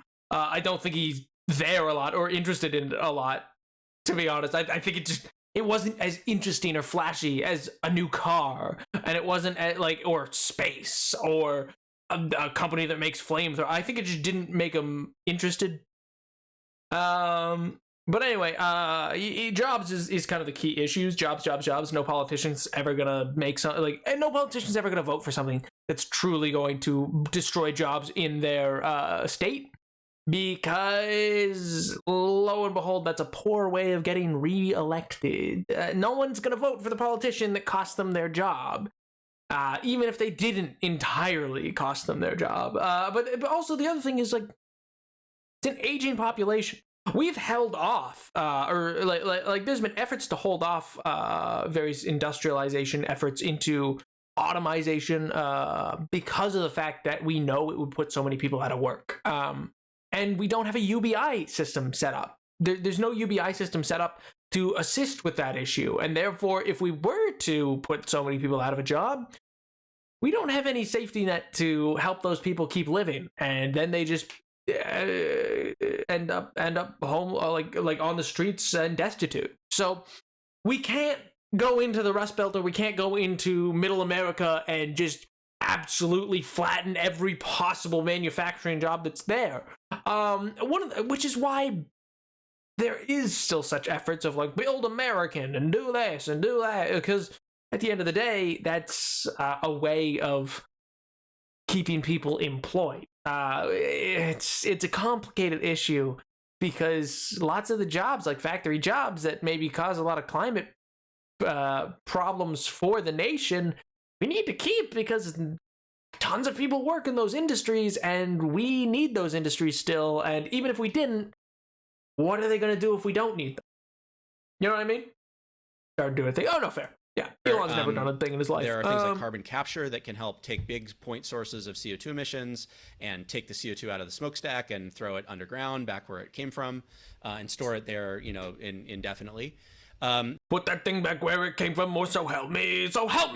There's industrial electrification, right? We can shift from burning fossil fuels to produce steam or process heat, and shift to electricity, sometimes used intermittently from cheap wind and solar, and then either paired with a natural gas boiler where you just sort of switch back and forth, or increasingly with energy storage. There's a lot of really exciting thermal energy storage companies that are thinking, all right, I'm going to have a big brick of ceramics that I heat up whenever the wind and solar is there and it gets really hot, and then I just draw heat continuously off of it to power my food processing.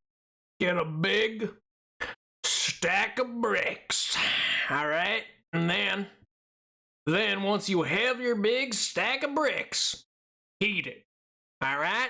Now, once you have your stack of bricks heated, pull the heat off of it. Last you days. I'm sorry, it sounds silly. I know it works, but it sounds insane. Factory or whatever else needs process heat on a 24/7 basis. Right. And then there's hydrogen and other clean fuels that we need both for industry and for transportation that can't easily electrify. Remember synthetic jet fuel, or maybe some long distance trucking that is going to need hydrogen or other fuels to go the long haul. Trucking is always such an interesting one to be, because it seems like pairing like an electric truck with a driverless truck is bad, because what you're gonna want out of long distance trucking is, if you don't have to have a driver, is for it to go all the time and never stop, and that is much easier to do with a liquid fuel than it is with a battery. That's fair. That's true. Although, like, I don't know where we're at with energy densities, but it is true. Although we're getting faster and faster charge times for batteries, and so But he's right. It's faster to just pour liquid into a thing. Electric draw. Like a semi truck rolls up to a fast charger station, plugs in, and it's like an entire subdevelopment of homes instantly pops on the grid. And so you're not going to be able to do that without having another battery, some capacitor bank or battery that's sitting there ready to discharge into it. So it'll trickle charge and then throw that power into the vehicle or something. So there's costs there, but the technology is getting better and cheaper, and it may be that actually, I mean, over time, we used to, like, if you went back again 10 years ago, I think there was universal consensus amongst very serious people that hydrogen was the way to go for long distance transportation. But if I don't think that you're talking about them. And they're probably tell them I can't hear him over the sound of rock cover band singing Taylor Swift's Never Getting Back Together, Helpless. Hey, yo. Yeah, no, Pink's at a if you look concert at where or we are something tonight. now with the declining concert, cost I of think is batteries, what which they also, said. by the way, fell Which by good for them. by 90%. So they're a factor of 10 reduction over the last decade. Actually, electric trucking makes a lot of sense in a lot of applications, and more as we go. And so I'm Don't start I used to be singing skeptical that Taylor you could do Swift. long haul on batteries, but I'm more optimistic that either battery or battery hybrid systems might actually be able back to go the distance together. there, and are going to go into more and more applications. But certainly for things like fleet deliveries, like UPS and Amazon and all those vehicles and that are out there. Of trucking is not as far as you might imagine. All of the medium. Hope you have a wonderful rest of your night, and dude. dry edge trucking at ports, right? We're taking things off of trucks and getting them onto rail and things like that. That's going to electrify, I think, a lot faster than we think. And actually, this bill, that thing. Sure thing, we haven't got dude. into No the details worries. of the bill yet, but one of the things it does that I think is underappreciated, there's a lot of public reporting about the kind of consumer-facing electric vehicle incentives, but there's also a 30% tax credit for businesses to electrify or turn to fuel cell vehicles. And that's up to $40,000 for a medium or heavy duty vehicle. So all of those UPS delivery trucks and those port dry edge, and short haul trucks, that's enough to cover all of. Well, because what a lot of people don't realize, by the way, is a lot of you might have heard of like original grants that had occurred for like electric vehicles for all the different companies. All that stuff, like all that grant money's already been gone. All that's been gone through. And like. So what's part of this bill's idea is that it's going to rejuvenate that side, which is really interesting. Like it's a really interesting way of doing things. You know what I mean? It is to try to throw the money at that kind of situations. I don't know how successful that will be in terms of like causing the like adoption of, because the problem with cars currently is not that It's not necessarily that like, oh, I can't afford, like a lot of people can't get a vehicle currently simply because the amount of chips that are needed. Like we don't make in the States, we don't make the chips that are required, like microchips required to produce the modern car. And so because of that, we are reliant on other nations, be that for good or worse, like for better or worse kind of thing. But what that kind of in turn bleeds over into is the fact that, well, ultimately, we're sort of just set up to not be able to produce our own capabilities of vehicles, and a lot of the world's having a shortage of vehicles currently, and has been since COVID happened, and that's largely because there's such a delay and shutdown and issues that further caused like delays in getting those chips worked on and worked out. So like currently, I think in most places in the country, if you go into like a car dealership and try to buy one today, you will not be able to. That you just won't be able to do what you need to do, which is like a whole interesting element to all of this and how electric vehicles are or are not going to be able to move forward. Because it's a finite resource is the thing that like goes into these microchips. Like, and that's true for computer. Like we don't know what we're gonna do. We generally don't. That not to get like existential or whatever. Like there is a finite amount of resource for the alloy needed that goes into making computer chips. We know where most of the resource is on our planet. It's slowly running out, and and when it does, you can't reuse it. Like it's so far as I've ever been made aware, at least, it's not a resource that is renewable in any capacity. You can't take old microchips and reharvest the material out of it. So like once it's gone, and what then? Because we're rapidly burning through it as we make new computers and new iPhones and new, like, everything that uses a computer chip is using a little bit more of this alloy. And once it's all gone, we just don't have it really messes with me. Think about that. Like, we got X amount of stuff, and find more in space is not easy. Oh, yeah, and that's the thing. We have a few places in space we think it might be. We've never done a mining operation in space. That's never been done. Sure, like Artemis as a project going to the moon is a great first step in being able to set up that capability, but then that opens a whole other can of worms of the ideas of like, okay, we go to Artemis goes to the moon, we set up a colony, it actually works, it stays. We're 15 years from now, all right, 15 years from now, people have a colony on the moon, living on the moon, years at a time, life's fine there, it's holding, the science that they're wanting to do is being done. Now we can look at building a launch pad from there after we figure out how to launch in space, kind of thing, and launch off to go to, which will probably use ion engines, like the Star Wars kind of engine, but which is not good for on Earth. It's not good for a place that has gravity. It's actually very good. It is the type of engine that we currently use for propulsion in space. Once you're out of the atmosphere, ion engines are great. They're awesome. They just don't have the thrust needed to get off the ground. Then what, though? Government, I assume, is who's going to fund it to send the mining rights? What if another country wants to? What country gets the alloy?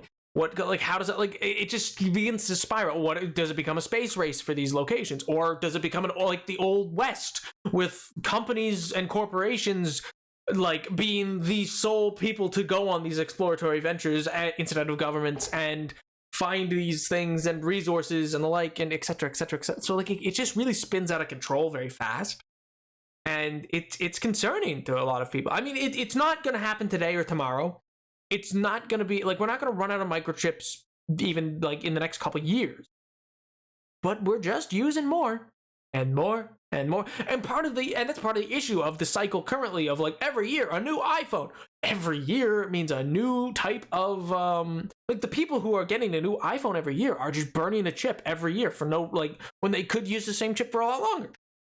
So it's like this whole other facet to this cost premium right now of buying an electric truck, and then it costs you about half as much to operate and maintain once you get it. And businesses are much more cost conscious than consumers, and so I think we're going to see the private sector respond very quickly to these kinds of incentives.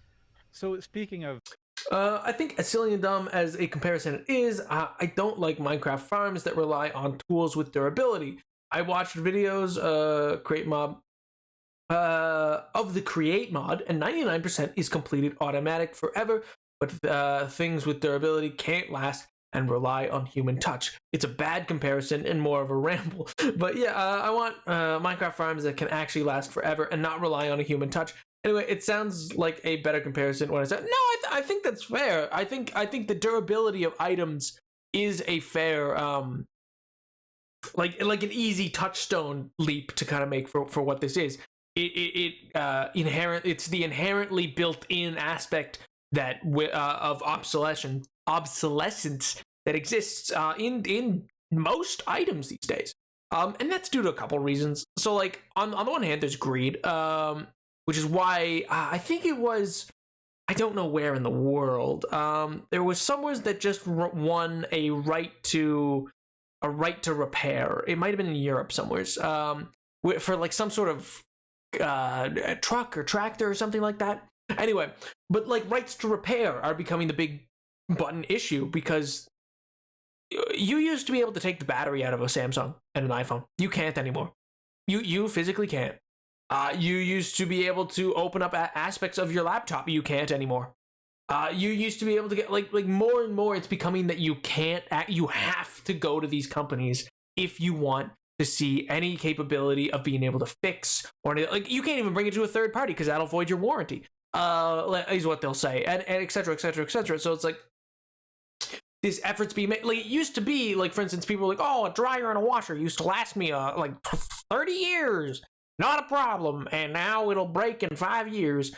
Yeah, it's designed that way. It's being designed that way. They want you to just consume and consume and consume. It's part of it. Other aspects of it that are less nefarious per se is that you want all these special features in your dryer. A dryer does more these days, and you're not going to be able to figure out all the microchip parts of these washers and stuff like that, or of these cars. Like, most people today can't repair a car if they don't, like in the way that you could in the 60s and 70s, and like those vehicles were pretty rudimentary, all things, because it could be taught to most people. You could learn it yourself without any specialty skills. It was just, this kind of lug nuts used for this kind of hole, move this. It was more about the physicality of things, and it was more of a true machine in like the old British, like Victorian England industrial revolutionary idea. It's very different now. It's very different. Most people can't, like, you have a satellite navigation computer in your car. That's like a part of what happens now. Joe Schmo's not going to be able to fix that. What's the sword in the mob? Farm breaks, the farm stops working, running out of resources. That was a comparison I remember now. Yay, Nintendo has been fear-mongering about charges for years. Oh my god. Of incentives and how quickly we can respond to them. One of the things that's going to like sort of be available January 1st is some like electric vehicle rebates. But what doesn't seem like it's going to be available is the electric vehicles. Both in terms of like, it's not like we're having a hard time selling them right now anyway. And also in terms of, there are some I wonder if he's about to touch on electric what vehicles have to hit I just said for them to be to qualify for. That's another thing. Yeah, there's a whole bunch of issues with electric vehicles in terms of, one, like charging stations is another issue. The ability to actually make them feasible and wherever you're living. I mean, if you're going to live in like a city, like if you're getting a vehicle and live like in a city, we'll watch a video, not just rambling. Oh my god! But like if you're just living in a city, there, like, one, you don't need a vehicle if you're living in a good city, because it should have good enough transportation. But beyond that, like, let's say you do, or let's say you're living in like a middle America city where it's like there's not really the public transportation to handle what you need, but but you don't really leave much, or you're not doing long hauling or highway driving. Realistically, electric cars the way to go, man. Those rebates. And maybe before we dive right into the weeds on that one, I'll sort of sketch out at the high level what the bill does. The Inflation Reduction Act, it's funny to think, like, this is the climate bill. It's called the Inflation Reduction Act. Well, why is that? It's actually not just in the name. It's the fact, because it makes jobs. The fact that this bill, from the very beginning, even when it was part of the much broader Build Back Better Act that the House passed in the fall, which also makes jobs. The number one job creation. Social policies and things like that in it, was designed around making clean energy cheaper, which is a big departure from what we've tried to do in the past with regulations or carbon pricing, which is designed to make fossil fuels either more expensive or to restrict our use of fossil fuels, and then shift us on to clean energy. Yeah. So this bill is designed to make clean energy cheap, and it does that immediately through subsidies, tax credits, rebates, loans, loan guarantees, that make it financially just good business sense for individuals to buy an electric car. And that's the thing, though. But what we really want, not beyond the individual, is you need the corporations. You need them to do it. And once they start doing it, then it's invested in so much more that it makes itself cheaper on its own. That's just how that's how we know we industrialize things. There's probably better ways. There's ways that I'm not going to mention because like, it's not like I've thought of them or anything like that. But like, there's probably better ways of doing it, but it's still complicated. This is the tried and true method. So that's what we triple down on. Or a heat pump instead of a fossil fuel car or boiler, for businesses to do the same kind of thing, and for utilities to turn to clean electricity instead of dirty fossil power generation. Dirty and that's just fossil the power kind of generation effect of the bill. But then, of course, it also drives down the cost of these technologies over time, as we talked about before, by driving competition and scale up and economies of scale and incremental innovation that only happens when you have a real demand for your product, that will drive down the real cost of these technologies over time as well. And so when you take all that together, you have a bill that drives down global greenhouse gas emissions in the United States by what we estimate is on the order of an additional 1 billion tons per year. In 2030. That does about 2/3 of the work that we need to do to get to our goal of cutting emissions to 50% of our peak levels by 2030. So it doesn't get us all the way there on its own, but it does about 2/3 of that work. Mm-hmm. And it drives down energy costs for consumers, which is why Joe Manchin could credibly rebrand this and resurrect the bill as the Inflation Reduction Act. It drives down costs in 3 ways. It makes They have to give the man credit for it. I wish they didn't, but whatever. electricity and other fuels cheaper by I hate the subsidizing man. them. Joe Manchin is not a good person. All right, listen. Electricity costs, Dude sucks. Resources for the Future estimates by on the order of $100 to $200 per household per year on average. It also is going to lower oil and gas consumption significantly in the United States, because we're going to turn off of, we're going to turn to electric vehicles and get off of boilers and get off of gas-fired power plants. We estimate that that'll cut oil consumption by about 13% and gas consumption by about 8%. And then that drives down global oil and gas prices. Again, our estimate is about 5% reduction in global oil prices and about a 10 to 20% reduction in North American gas prices. It's not a global market per se, so bigger impact there. And this is important. And that lowers costs for people as well. Yeah, so that lowers costs for people, but it also lowers profit for oil companies, so they are less interested in doing new oil and gas development. Yes, which is important because the bill also opens some lands for oil and gas development, but there's no guarantee anybody actually wants that land. Right, because it's expensive to develop this stuff. That's the other thing. So, like, one of the concessions that occurs in this bill is the fact that it's one of the, like, harder pills to swallow of the bill is any land debt. Like, if land is being given to any green energy, that, like, a similar plot of land, or, like, same acreage, I should say, like, has to be offered. Not necessarily means it's going to be bought, but has to be offered to fossil fuel, which is a tit for tat strategy that Joe Manchin got put into this. But it's like the only problem. It's like the only bad thing, really. Like, it's not good. It sucks. It really sucks that that's in there. But something offered is not something sold. So, like, that's different. That's one thing to make sure that, like, just because the land's offered doesn't mean it's sold and doesn't mean it's in use. But beyond that, it's like a whole nother thing of, like, John, like, if that's what it took, yeah, all right, I'll take it. Like, if that's what it took to get this kind of a bill through, yeah, sure. This is like the first glowing ray of sunshine I think I've seen in a bill for green energy in a long time. Out of the ground. If we can get that price lower, there's no incentive to actually pump the stuff. Exactly. And there's also long-term, if you lease a project today, you lease a piece of land, from a federal auction or from private sector leases today, it might be 6 or 7 years before that actually starts producing. So now you're talking about 2029 or 2030 or 2020, and then that project has to make financial sense for the next decade or two. So already before this bill passed, you had BP and Shell and other big oil companies projecting a global peak in oil demand around 2030. That's true. Before the crisis, the energy crisis that's driven Europe away from fossil fuels at a much faster pace. He's not way more educated on this than I am. Fossil energy dependence, given the soaring costs there, and before this bill helps drive down U.S. consumption as well. So if you're an oil company updating your long-term outlook, it doesn't look so great after the passage of this bill and what Europe's doing. And so I do think we're going to see a lot less. And that's kind of the other question is as so much change occurs and the like, and there's so many different shifts, like, yeah, does it even make business sense to fund these oil projects anymore? And you're gonna see less and less of it, which is good. That's the benefit. I mean, sure, we want to see reduction just instantly, and it's maybe not as quick as I would personally even like it to happen, but it's the problem that I have, and the thing that I think that should always be maintained, is the fact that that's all well and good, and I do want this to be hopeful, and I hope that you take away from this a hopeful message, but ultimately speaking, those companies have known since the 70s, since earlier probably, but like at the very least the 70s, that this is a problem and that they're killing the planet. Like, that they're killing the planet.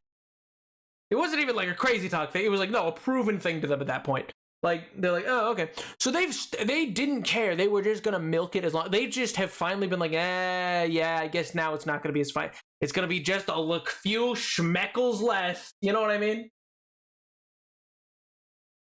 What are you doing in your class? Because I feel I'm getting different college experience than most of my class. 30 people max in rooms, the size of a high school class, and half are focused. For me, it depends. I mean, I've been in a class of 300 people. I've been in a class of 12. Like, it varies on what course it is. I mean, we're often assigned like a reading or a video or something like that for a given, like every like for a given class. So like there's like a reading, like say for the ones that are like Mondays and Wednesdays. For that class, it's like the chapter 1 for Monday and chapter 2 for Wednesday kind of thing, or etc. kind of thing. So you read through that stuff, be ready. When you show up, it's very much a class discourse, class discussion for a lot of it. There's usually a lecture that's the first half like of a 75-minute class, and then with intermittent, like, oh, and for the reading that occurred, what did you guys think about that? Like, how did that work out? Like, what are your thoughts? What were your takeaways? You know, like, and this point was raised, or what was the point the author was making, or what was the point of the video, kind of thing, to make sure that you did it. We don't have the large stereotypical lecture halls. That's like an auditorium. It's just like a small lecture. Yeah, I mean, like that's the majority of my experience, kind of thing. It's not, lecture halls are rare. Like it's usually we have some of them, but it's not. I don't tend to be in those courses. I'm not a fan of that kind of style.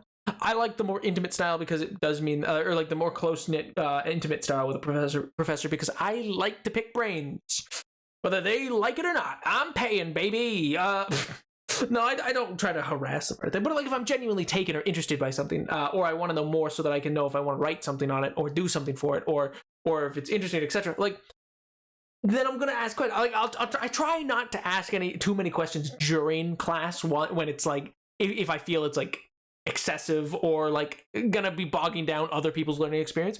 But like, you know, I make notes, stuff like that, or sometimes I'll just shoot an email and just be like, hey, how y'all doing? Hey, and I'll be like, hey, so this and this, what are your thoughts? And they'll let me know, kind of thing. But yeah, that's kind of like the general thing. Like, I'll have this watched, and then we'll probably show up, and I'll be like, right, so what are the takeaways from the bill, like, and its creation and all these other things, and we'll probably talk about how the bill will affect things and what trajectories this might cause in globalized issues and like the international relations and like IMF and stuff like that. Because this is like the U.S. economically is a shift there is a shift globally. No matter what you want to do, if something changes for the U.S.'s economy, something's gonna, this big at least, something's gonna change for the world. Like, that's just how it works. Interest, you know. In development, not none, because there still is demand for oil and gas. The U.S. may ultimately for a long time a much bigger exporter as we reduce our own consumption, right. Yeah. Which would be a big. That's the other thing. Like, it's not that oil and gas is like we need it to be down to zero. Not at all. Nada. Stop. We're probably always gonna need some. I mean, plastic uses oil. Like we're always gonna be using some. It's just like, we don't need to use as much. Particularly our energy use of it is one of the biggest draws. So that's why the focus is on that. Big reversal from our historic role as the world's biggest importer 10 years ago. Mm-hmm. But it will overall mean lower oil prices globally, lower gas prices in North America, and that's going to put downward pressure on incentives to develop new land. There is one other way in which, and this gets back to your original question about EVs, that it does lower costs for households too. So it's going to lower electricity costs. This quarter is the first class where we do full out class reads and then in class quick lectures discussion. It's pretty chill. We just get to ramble and chat. Last class, we spent 40 minutes just looking at old comic books. Yeah, man, that's sick. Costs. That's kind of like lower eventually global dissimilar to some of my classes. I mean, some of my classes are a lot more like over time, like heavy lecture based and just note taking the whole time because like they're going through slides. I prefer discussion classes where you kind of got to do a bit more work out of the class to be able to have that kind of class, but I don't mind it. And most immediately, it's going to lower the upfront cost for individuals and businesses to purchase things like electric cars or heat pumps or energy efficient upgrades to their homes or businesses that cost more upfront, but then lower your energy costs over time. Yep. And the bill is going to take, generally roughly 30% of that upfront cost right off the top. Different than and it's going to put it onto the federal tax code, specifically in this bill, onto stuff like big corporations that haven't been paying more than 15% taxes, and to tax cheats that the IRS is going to go after with more money. So that's a pretty good deal for the average household, right? You get a cheaper electric car or heat pump, and some tax cheat pays the bill for you. Yeah. I mean, I run two businesses that pay that we haven't figured out how to do all these fancy things to not pay taxes, and so it's very frustrating when I look at how much Yeah. the tax rate that Apple pays versus the tax rate that I as a company. And I'm like, boy, Exactly. it would be a lot easier to run this business if I paid the same tax rate as like a giant corporation. So Yep. it is cool. I think Apple paid what, like $700 or something like that. Like I feel like, I think, was it Apple who paid like under $1,000 or something like that for their whole tax year? Cool to So you should Why? install some energy efficient appliances, get those tax cuts, and I then shift the absolutely cost onto will. Apple. Yes, 100%. I'm looking forward to my heat pump. Yeah. So we've got all So that. back to EVs. But, Yeah. but there's also like there is an Seems industrial monumentally low. I policy mean, yeah, when you consider it's literally the biggest. To put into perspective how big of a company Apple is, 4 years ago, so still, or no, 5 or 6 years ago, I guess, after the Fox deal, after the Fox acquisition, and which was like is to this day one of the biggest acquisitions of a company to ever happen by Disney, where they bought 20th Century Fox. In the height of the MCU, they're making billion-dollar movies. Every movie's making $1 billion at the box office. Hey, baby, life's going good. Apple was considering buying Disney. Like, just outright. Just like, nope, we buy you. And it wasn't like they decided not to because, like, oh, it's too expensive. They were just like, but what would we do with it? Like, was what their shareholders just ultimately, one, they were scared that they would be considered a monopoly by like some, like if the right people got into power, which they should be, or they'd be considered a monopoly, and then they would the FCC would break them up.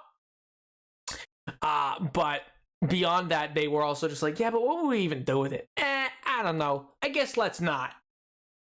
Now they'd be. Oh yeah, no, exactly. Because you might not know this. In fact, I wasn't alive for it, but which is fine to say. It happened in like the late '80s or early '90s or something like that. Anyway, Microsoft was originally broken up, I believe. Microsoft was broken up back in like '97 or something like that. Like Microsoft was broken up because it was considered a monopoly. I think that's one of the last companies to actually get broken up for being a monopoly in the States. So, or AT&T was another big one.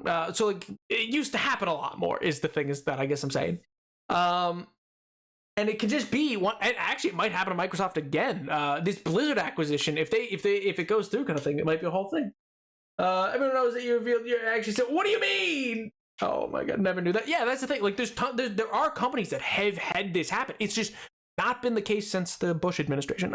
Which, crazy how that happened. Anyway, but yeah, like it's this wild little thing where like there are moments that gotta tiptoe, because it's like if you make the wrong purchase, it might just be the one that causes you to get looked into enough to be like, actually, you're a monopoly even without this. Did you say you weren't alive in the late 80s, early 90s? He's definitely 3 years old. Oh my god. I could have been. I'm 58 years old. Who knows? Who knows, man? Oh my god. But Moody out here just 4K cut. Oh my god. The lights blasting. Oh man. But no, it's like this interesting little element to the whole aspect. Bro, it's so impressive how many things just wanted to say, oh dude, that's so kind of you, man. No, I have it's my thing, I guess. I don't know, I just have accumulated a lot of like little details. I have a good long-term memory, terrible short-term for I'll be playing Minecraft, I'll forget what I'm doing, but I'll remember like the little things I've read from wherever and stuff like that. But thank you, man, that's very kind of you. But no, it's this really interesting thing. But anyway, my point of all that is that like, so Apple almost bought Disney in like 2017, 18, 19, something like that, where they were like seriously like putting out offers. And and that I think puts into perspective just how big Apple was. They weren't even like at their shareholders meeting, they weren't talking about it. At Disney, when they talked about buying Fox, it was very much this might bankrupt us. Like currently, for those that don't know, Warner Brothers is basically bankrupt. Warner Brothers was recently acquired by Discovery Media, which is why it's now Warner Brothers Discovery. The reason they didn't, in the holiday season, which is also why Avatar 2 made as much money as it did. I mean, not to take away from James Cameron, but, they didn't have any competition. Aquaman 2 didn't come out. Shazam 2 didn't come out. They canceled the Batman movie, or Batgirl movie. Like, those, Aquaman 2 and Shazam 2 are meant to have already been out. They aren't because, lo and behold, they don't have enough money. They don't have enough on-hand capital to actually publish the movies, because it costs money to put them to theaters, and then it costs money to advertise them. You got to double any movie budget you ever see, double it. That's the industry standard. If you don't believe me, you can Google it. The industry standard, if you see a box office budget, double it. That's the actual cost it took to make that movie, because they don't have to count, and they don't count the advertising budget as a part of the box office, or as part of the cost of the budget to make the movie. It's considered separate for tax reasons, but it's absolutely part of the cost, and it typically is the same amount spent on a movie is how much is spent on its advertising campaign. And that's not just like oh, most of the time. No, that's like that is like the math that like people like Nielsen do is based on that. They go, yeah, it's typically at least the same amount. So you just double the first number. But yeah, anyway, so it's wild that companies like Apple don't pay the taxes. Part of this. It also is, we want these things to be made in America. We want them to be made by union labor. We want the components that go into them. We want that to be ours. That's so like the chips that we were talking about earlier. It's like a security thing. And it's also sort of just a, we want, maybe we realize that there are some drawbacks to this globalization thing that we did, and maybe we want to do a little bit less of it. And one thing I will mention, which I guarantee that's going to become a topic for my class. The question of globalization is a question that's really hard to nail down for anybody. It's complicated. Globalization is both the boogeyman and the hero, depending on who you ask. There's no offense, but somehow I don't know. I think we're gonna finish this 55 minutes. Oh my god, yeah, it's fine. I'll just end stream and keep doing it on my own. It's fine. No, but what I was gonna say though about globalization is it's the boogeyman to so many people, because when we globalized the market, that unlocked a new tier, effectively, of capitalism. It's a whole new ball game where the amount of power that a company has is so entirely shifted from where it used to be, and even beyond that, there's so many little details of oh my god, they get money from all these other places, but also it let us get things a lot cheaper, because then we let companies be able to make things in other countries and then bring them here and all these other things. Capitalism too, baby. Oh my god. It's more like capitalism 4, but yeah, it's anyway. But yeah, the idea of globalization is popular amongst economists and the like, because it makes more money than the prior version of capitalism. But how much is enough, man? Is not a question that anybody will ever answer you on Wall Street. That's not jab. That's purely just true. There is no enough. There's no end. The capitalism goes till it eats itself. That's the idea of ever growing profits is an impossibility. There's no such thing as infinity. You know what I mean. There is no infinite profit. And so eventually you hit a wall, but globalization was the answer to that wall. Now there's just another wall to hit, and more people are harmed. But there's goods that have been caused by globalization. Globalization has allowed for the raising up of a lot of one of the arguments, good or bad. I'm just going to give you the pure argument. This is not my opinion on it. This is just a pure argument.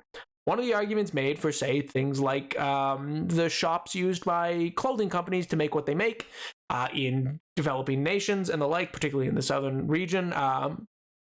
The outer nations is what it's typically it's referred to as the core, and the outer sphere is what it's typically referred to in poli-sci. So that outer sphere, those nations are now industrializing in the same way that we did. We just did it 200 years ago. we did it in the 1880s to the 1920s. That's when we had the kids working in the coal mines and like that, and the 10-day work weeks and the infinity hours and all these other things, and like everybody, like terribly unsafe conditions and all these other collapsing buildings. We just did it way back when. They're doing it now. The difference is we're far more advanced now. We're now being like, oh, but so globalists would tell you, oh, well, they're just industrializing in the same way we did. Eventually, they'll have more capital. The next generation will have more capital, and they'll eventually be industrialized. That doesn't work, though, does it? Because we're not going to let them industrialize. Because if we do, because the thing was, there wasn't a more powerful version of us when we were doing it. And so when we were doing it, we didn't have to worry about the other group coming back and be like, actually, I'm going to make sure that you stay down. That is what's happening now. That's why it's called neocolonialism, because it's the same thing as base colonialism. It's just harder to tell who's messing over who. You've made a convincing argument. I think finally I become a full capitalist oil tycoon. My God. That's the side you're on, right? I think that so can you walk me through so I think there's two components. Yeah, colonial. Yeah, no, it's we're just in like in the post World War II, where all the nations were quote unquote given back to places and arbitrary, which we've seen fallout of since, i.e. Palestine.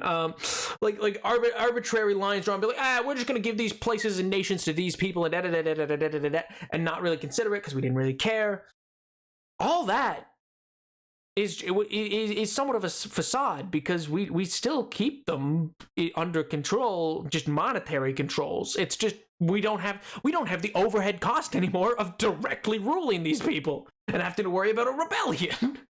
It's a less clear cut who is messing over the person and who, like, and that's why it's called neocolonialism. It's a whole aspect of poli-sci and world development and economics and all these other things. Right. And so both for EVs and for clean electricity, like wind and solar, and advanced nuclear, we have the bill contains both incentives for adoption that are tied to domestic content, or at least get bonuses. I'll do. You've come in at a bit of an odd time. The chat voted in Discord at one point to they wanted to do some homework with me for part of this stream, which I said as a joke, and we ended up doing. So this is just like a bit of this is a video I had to watch for homework, so we're kind of like watching it together and then discussing it as it goes. Which is, it's about a climate change bill that got passed by the government in the United States here, and I shouldn't just say the government. You might not be from the States. But anyway, it's a good bill that got passed, and it's just a discussion with. Wait for it. Where is he? Where is he? And it includes a bunch of production subsidies for manufacturers. Come on, shut up, Jesse. In the United States. So it's working on both the supply and the demand. Where is he? Really, for the first time, we've ever had an industrial policy like this in the energy sector. Yeah. You combine that with the CHIPS bill, which just got signed into law, which does the same thing for semiconductors. And all of a sudden, the U.S. has the strategic industrial policy for the first time since the Cold War. Jesse! And so this is really... Shut up! Cheap to you? Like, I look at there he is! Hank Green! I was like, where is he? Jesse Jenkins out here just absolutely rambling on. Anyway, but yeah, we're playing. That's who we're... Nice. Oh, I'm interested. Yo, Bob. Yeah, we've kind of just been discussing it because it's like stuff that I have some background on. Not that I'm like a proper professional source on it. I'm learning it. But yeah, it's like an interesting discourse and stuff like that. And I thought this would be a less dry thing to watch. It was either this or I considered Kurt's gig, but that's not something I actually have assigned. This is which, like, the Kurt's gig, I think that's how you say it. Their videos are also kind of in this vein of like educational content that I think would be interesting, or crash course, something like that. But like, yeah, expensive, but not that expensive. No. Like, yeah, I mean, it isn't. I mean, chips is, you're going to spend that, however you say that. Kurt's good German word. I don't know, man. Billion on clean energy manufacturing, Kurtz, but the amount of jobs and security and potential cost reductions for things like cars and and clean electricity that drives is definitely worth the investment. And other countries have been doing this for years, right? So it's not like, That's it's just true. like we've been fighting, the global competition with one hand behind. Like, for those that don't realize, by the way, in I don't think it's all of France. I think it's just Paris, which is a huge amount of people. In Paris, cars are like electric or fossil fuel powered cars. They got 7 years left. They're banned and illegal come 2030. Like they're illegal. They will not be allowed in the city. That's just coming up. Like, that's stuff that's been passed by same thing with I think Germany by 2030 or maybe it's 2040 is trying to is genuinely, like, it's 2030 or 2040. I might even be 2030. We'll split the difference, call it 2035. In Germany, like, automobiles like that aren't going to be able to be made or sold, and also they're going to be at net zero is the goal, I believe. Net zero, which at this point, if you look at the last year, they've made a huge, I think it's like something like 35 to 40% of their energy is now green, or like renewable and green, renewable in some way, kind of thing. So yeah, like in major cities in Europe, like tons of the major cities of Europe, come 2030, it's going to be illegal to have cars there that are not electric. Like, that's a huge little thing. Yo, James, thank you so much for the follow, dude. I appreciate that. I did not expect a single person to be following me while I was doing this segment. I'm not gonna lie. So thanks, man. I appreciate it. Oh, man, I was like, yeah, maybe during the games. I don't know about this. Chris Stat. That's how you say it. Okay, well, listen, I just look at them and I go, the German birds. I didn't think anybody. That's funny, man. I was like, that noise, like the little like follow noise, just baffled me. I was like, huh? What? Oh my god. But yeah, so it's like this really, like, climate has been a large scale, like, effort through most of the world. We're kind of one of the major behind countries. China has a lot of problems, not gonna lie. We're not gonna get into it either. They've even made better strides than us in many ways. Like, it's a whole thing. Just people chatting with chatters, not gonna lie, I would say, there's nothing wrong with that, dude. I just said that because this is it's not even like a regular just chat. It's like it's I don't know, like, discussing a climate bill. Like, interesting to me. I find it cool, but anyway, either way, dude, I hope you're doing well, man. Hope life's been treating you well. But yeah, the whole thing that he's getting at with, like, other countries have been doing it for a while. Some of those, like the UK,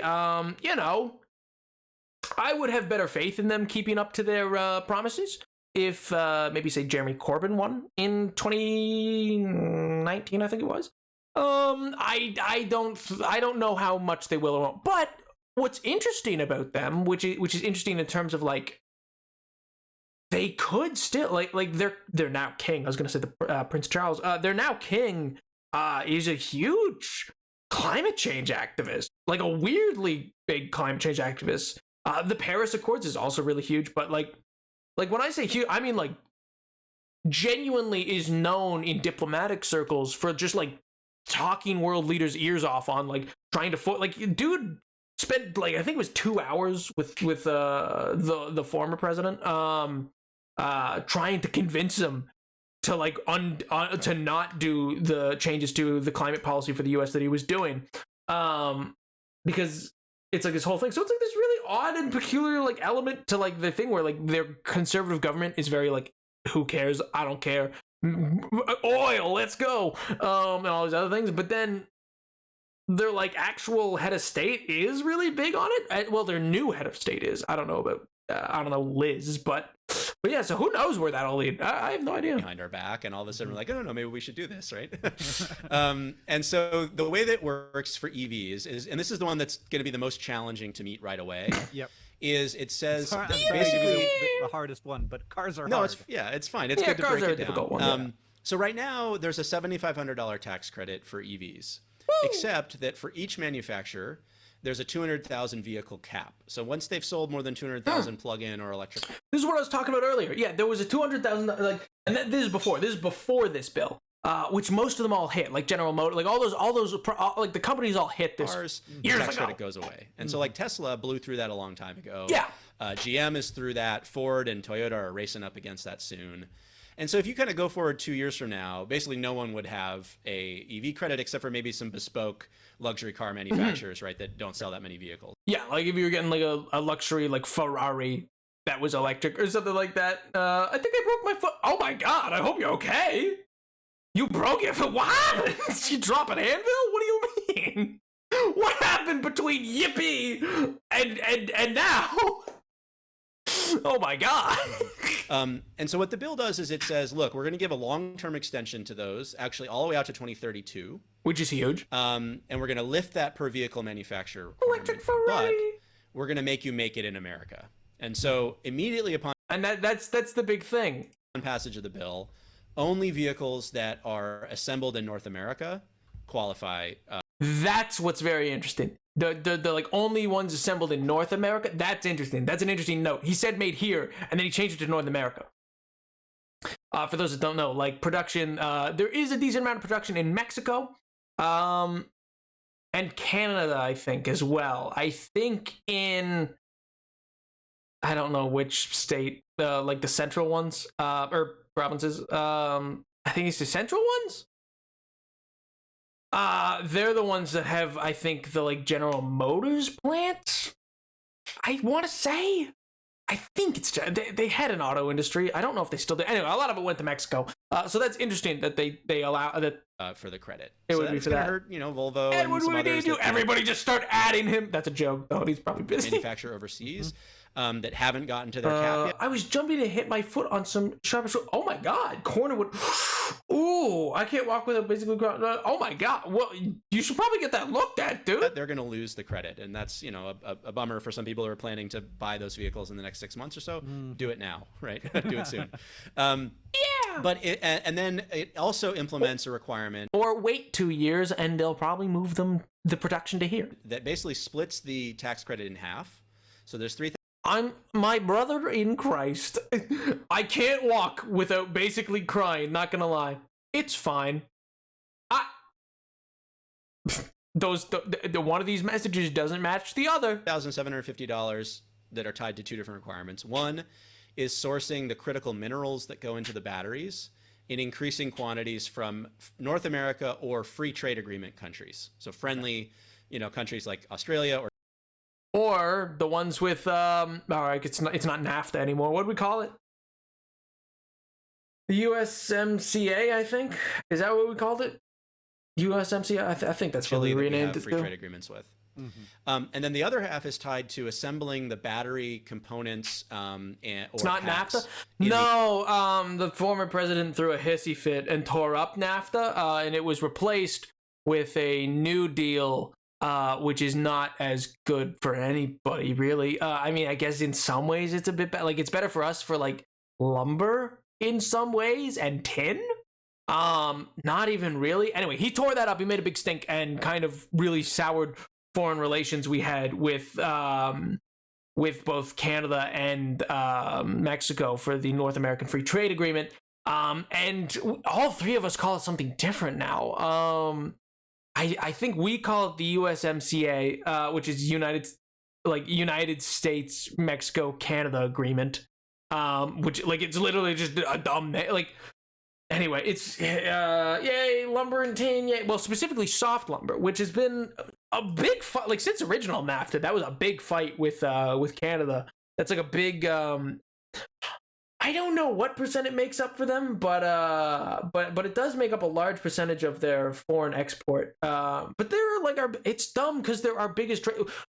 Yeah, people don't realize that we were in a trade war for the past 5 years. By the way, if you didn't realize, like prior to 2020, we were genuinely in a trade war, which is not something you do in a globalized economy. That's a really stupid thing to do. But anyway, I digress. That's like a whole element to it. But yeah, I do know it caused a lot of tension with Mexico for us. They like. I think for Canada as well. I'm not sure. I don't think it was as bad with Canada. It's not NASA. Oh my god. It's not NASA either. Oh my god. But yeah, it's like a whole thing. In North America as well. And so there's an increasing percentage of that that's required. Now, over time, I think both of those are doable to meet. Already, we're seeing over $180 billion by automakers in U.S. supply chains for producing electric vehicles and batteries. That's before this bill. So we're going to have a flood of investment coming into the U.S. to build these supply chains out to meet the skyrocketing. What would be like interesting? Well, no, it was more just like it's an issue in terms of like it was not good for them economically and it caused a lot of issues diplomatically. But no, what I was going to say was in terms of that, I mean, not that I'm going to tell you what to do with your money, but like I would say, I mean, maybe there's probably like, I don't know anything about stocks, so I can't comment on it, but this kind of investment is probably so huge, man. For consumers. On the other hand, I guess I'm hoping it'll shift the stock market. The bill that is specifically geared towards Buy a getting pizza. That's the a way US better supply use. chain away from China, very specifically focused on China and Russia, to be fair. But there's a provision in the bill that says as of 2024, next year, not any content. So not only do you have to meet the domestic content or North American or free trade content requirements, but as of 2024, no content in your battery can come from a entity of foreign concern, which is effectively China, Russia, North Korea, Iran, countries like that. That'll be interesting in terms of if we'll let it come from Taiwan. That's probably a loophole. We recognize Taiwan. So far as we recognize them as separate. So like,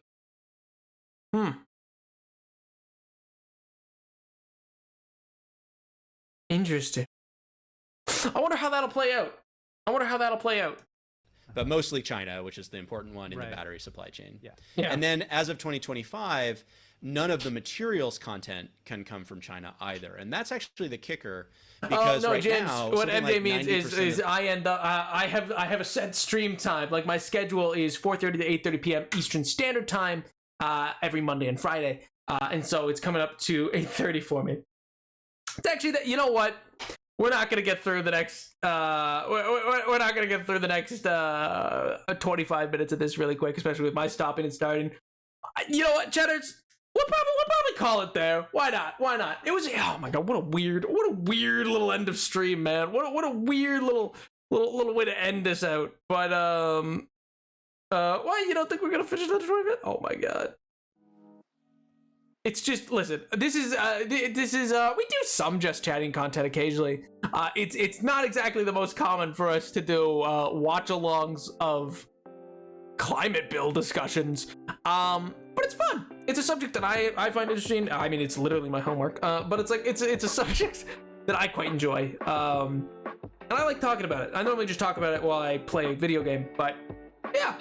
I hope you've all had a wonderful time while you're here. I hope you all have a fantastic weekend, and I'll hopefully see you on Monday. And until then, I'll be hanging around in the Discord. Nah, but I do hope you all have a fantastic weekend. I hope no matter what, you do something nice for yourself. Do something good, you know? All right, chatters. I'll catch you later. Bye, Jen. Bye. Bye, Jen.